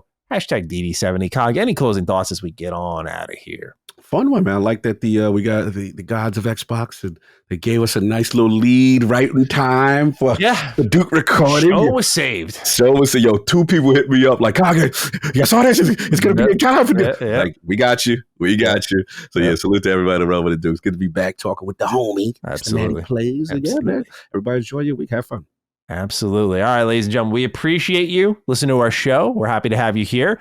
We'll be back next week to talk about who knows what. It may break at the final second, as we can tell. But nonetheless, ladies and gentlemen, we hope you enjoy, and we'll catch you next time around. Peace out. Defining Duke, an Xbox podcast, is a product and trademark of Last Stand Media and Collins Last Stand LLC, and is recorded from the United States of America. The show is conceived by Matthew Mr. Matty Plays Schroeder and me, Colin Moriarty, and is written and produced by Matthew Schroeder. Matty's co-host is Barry Lord Cognito Eversley. Defining Duke's executive producer is Dustin Furman. All of Last Stand's theme music is by Ramon Narvaez. As you know, all of Last Stand Media's shows, including Defining Duke, are fan-funded on Patreon at patreon.com/laststandmedia. The following names are at the producer support level on Patreon, and we're thankful for your kindness and generosity.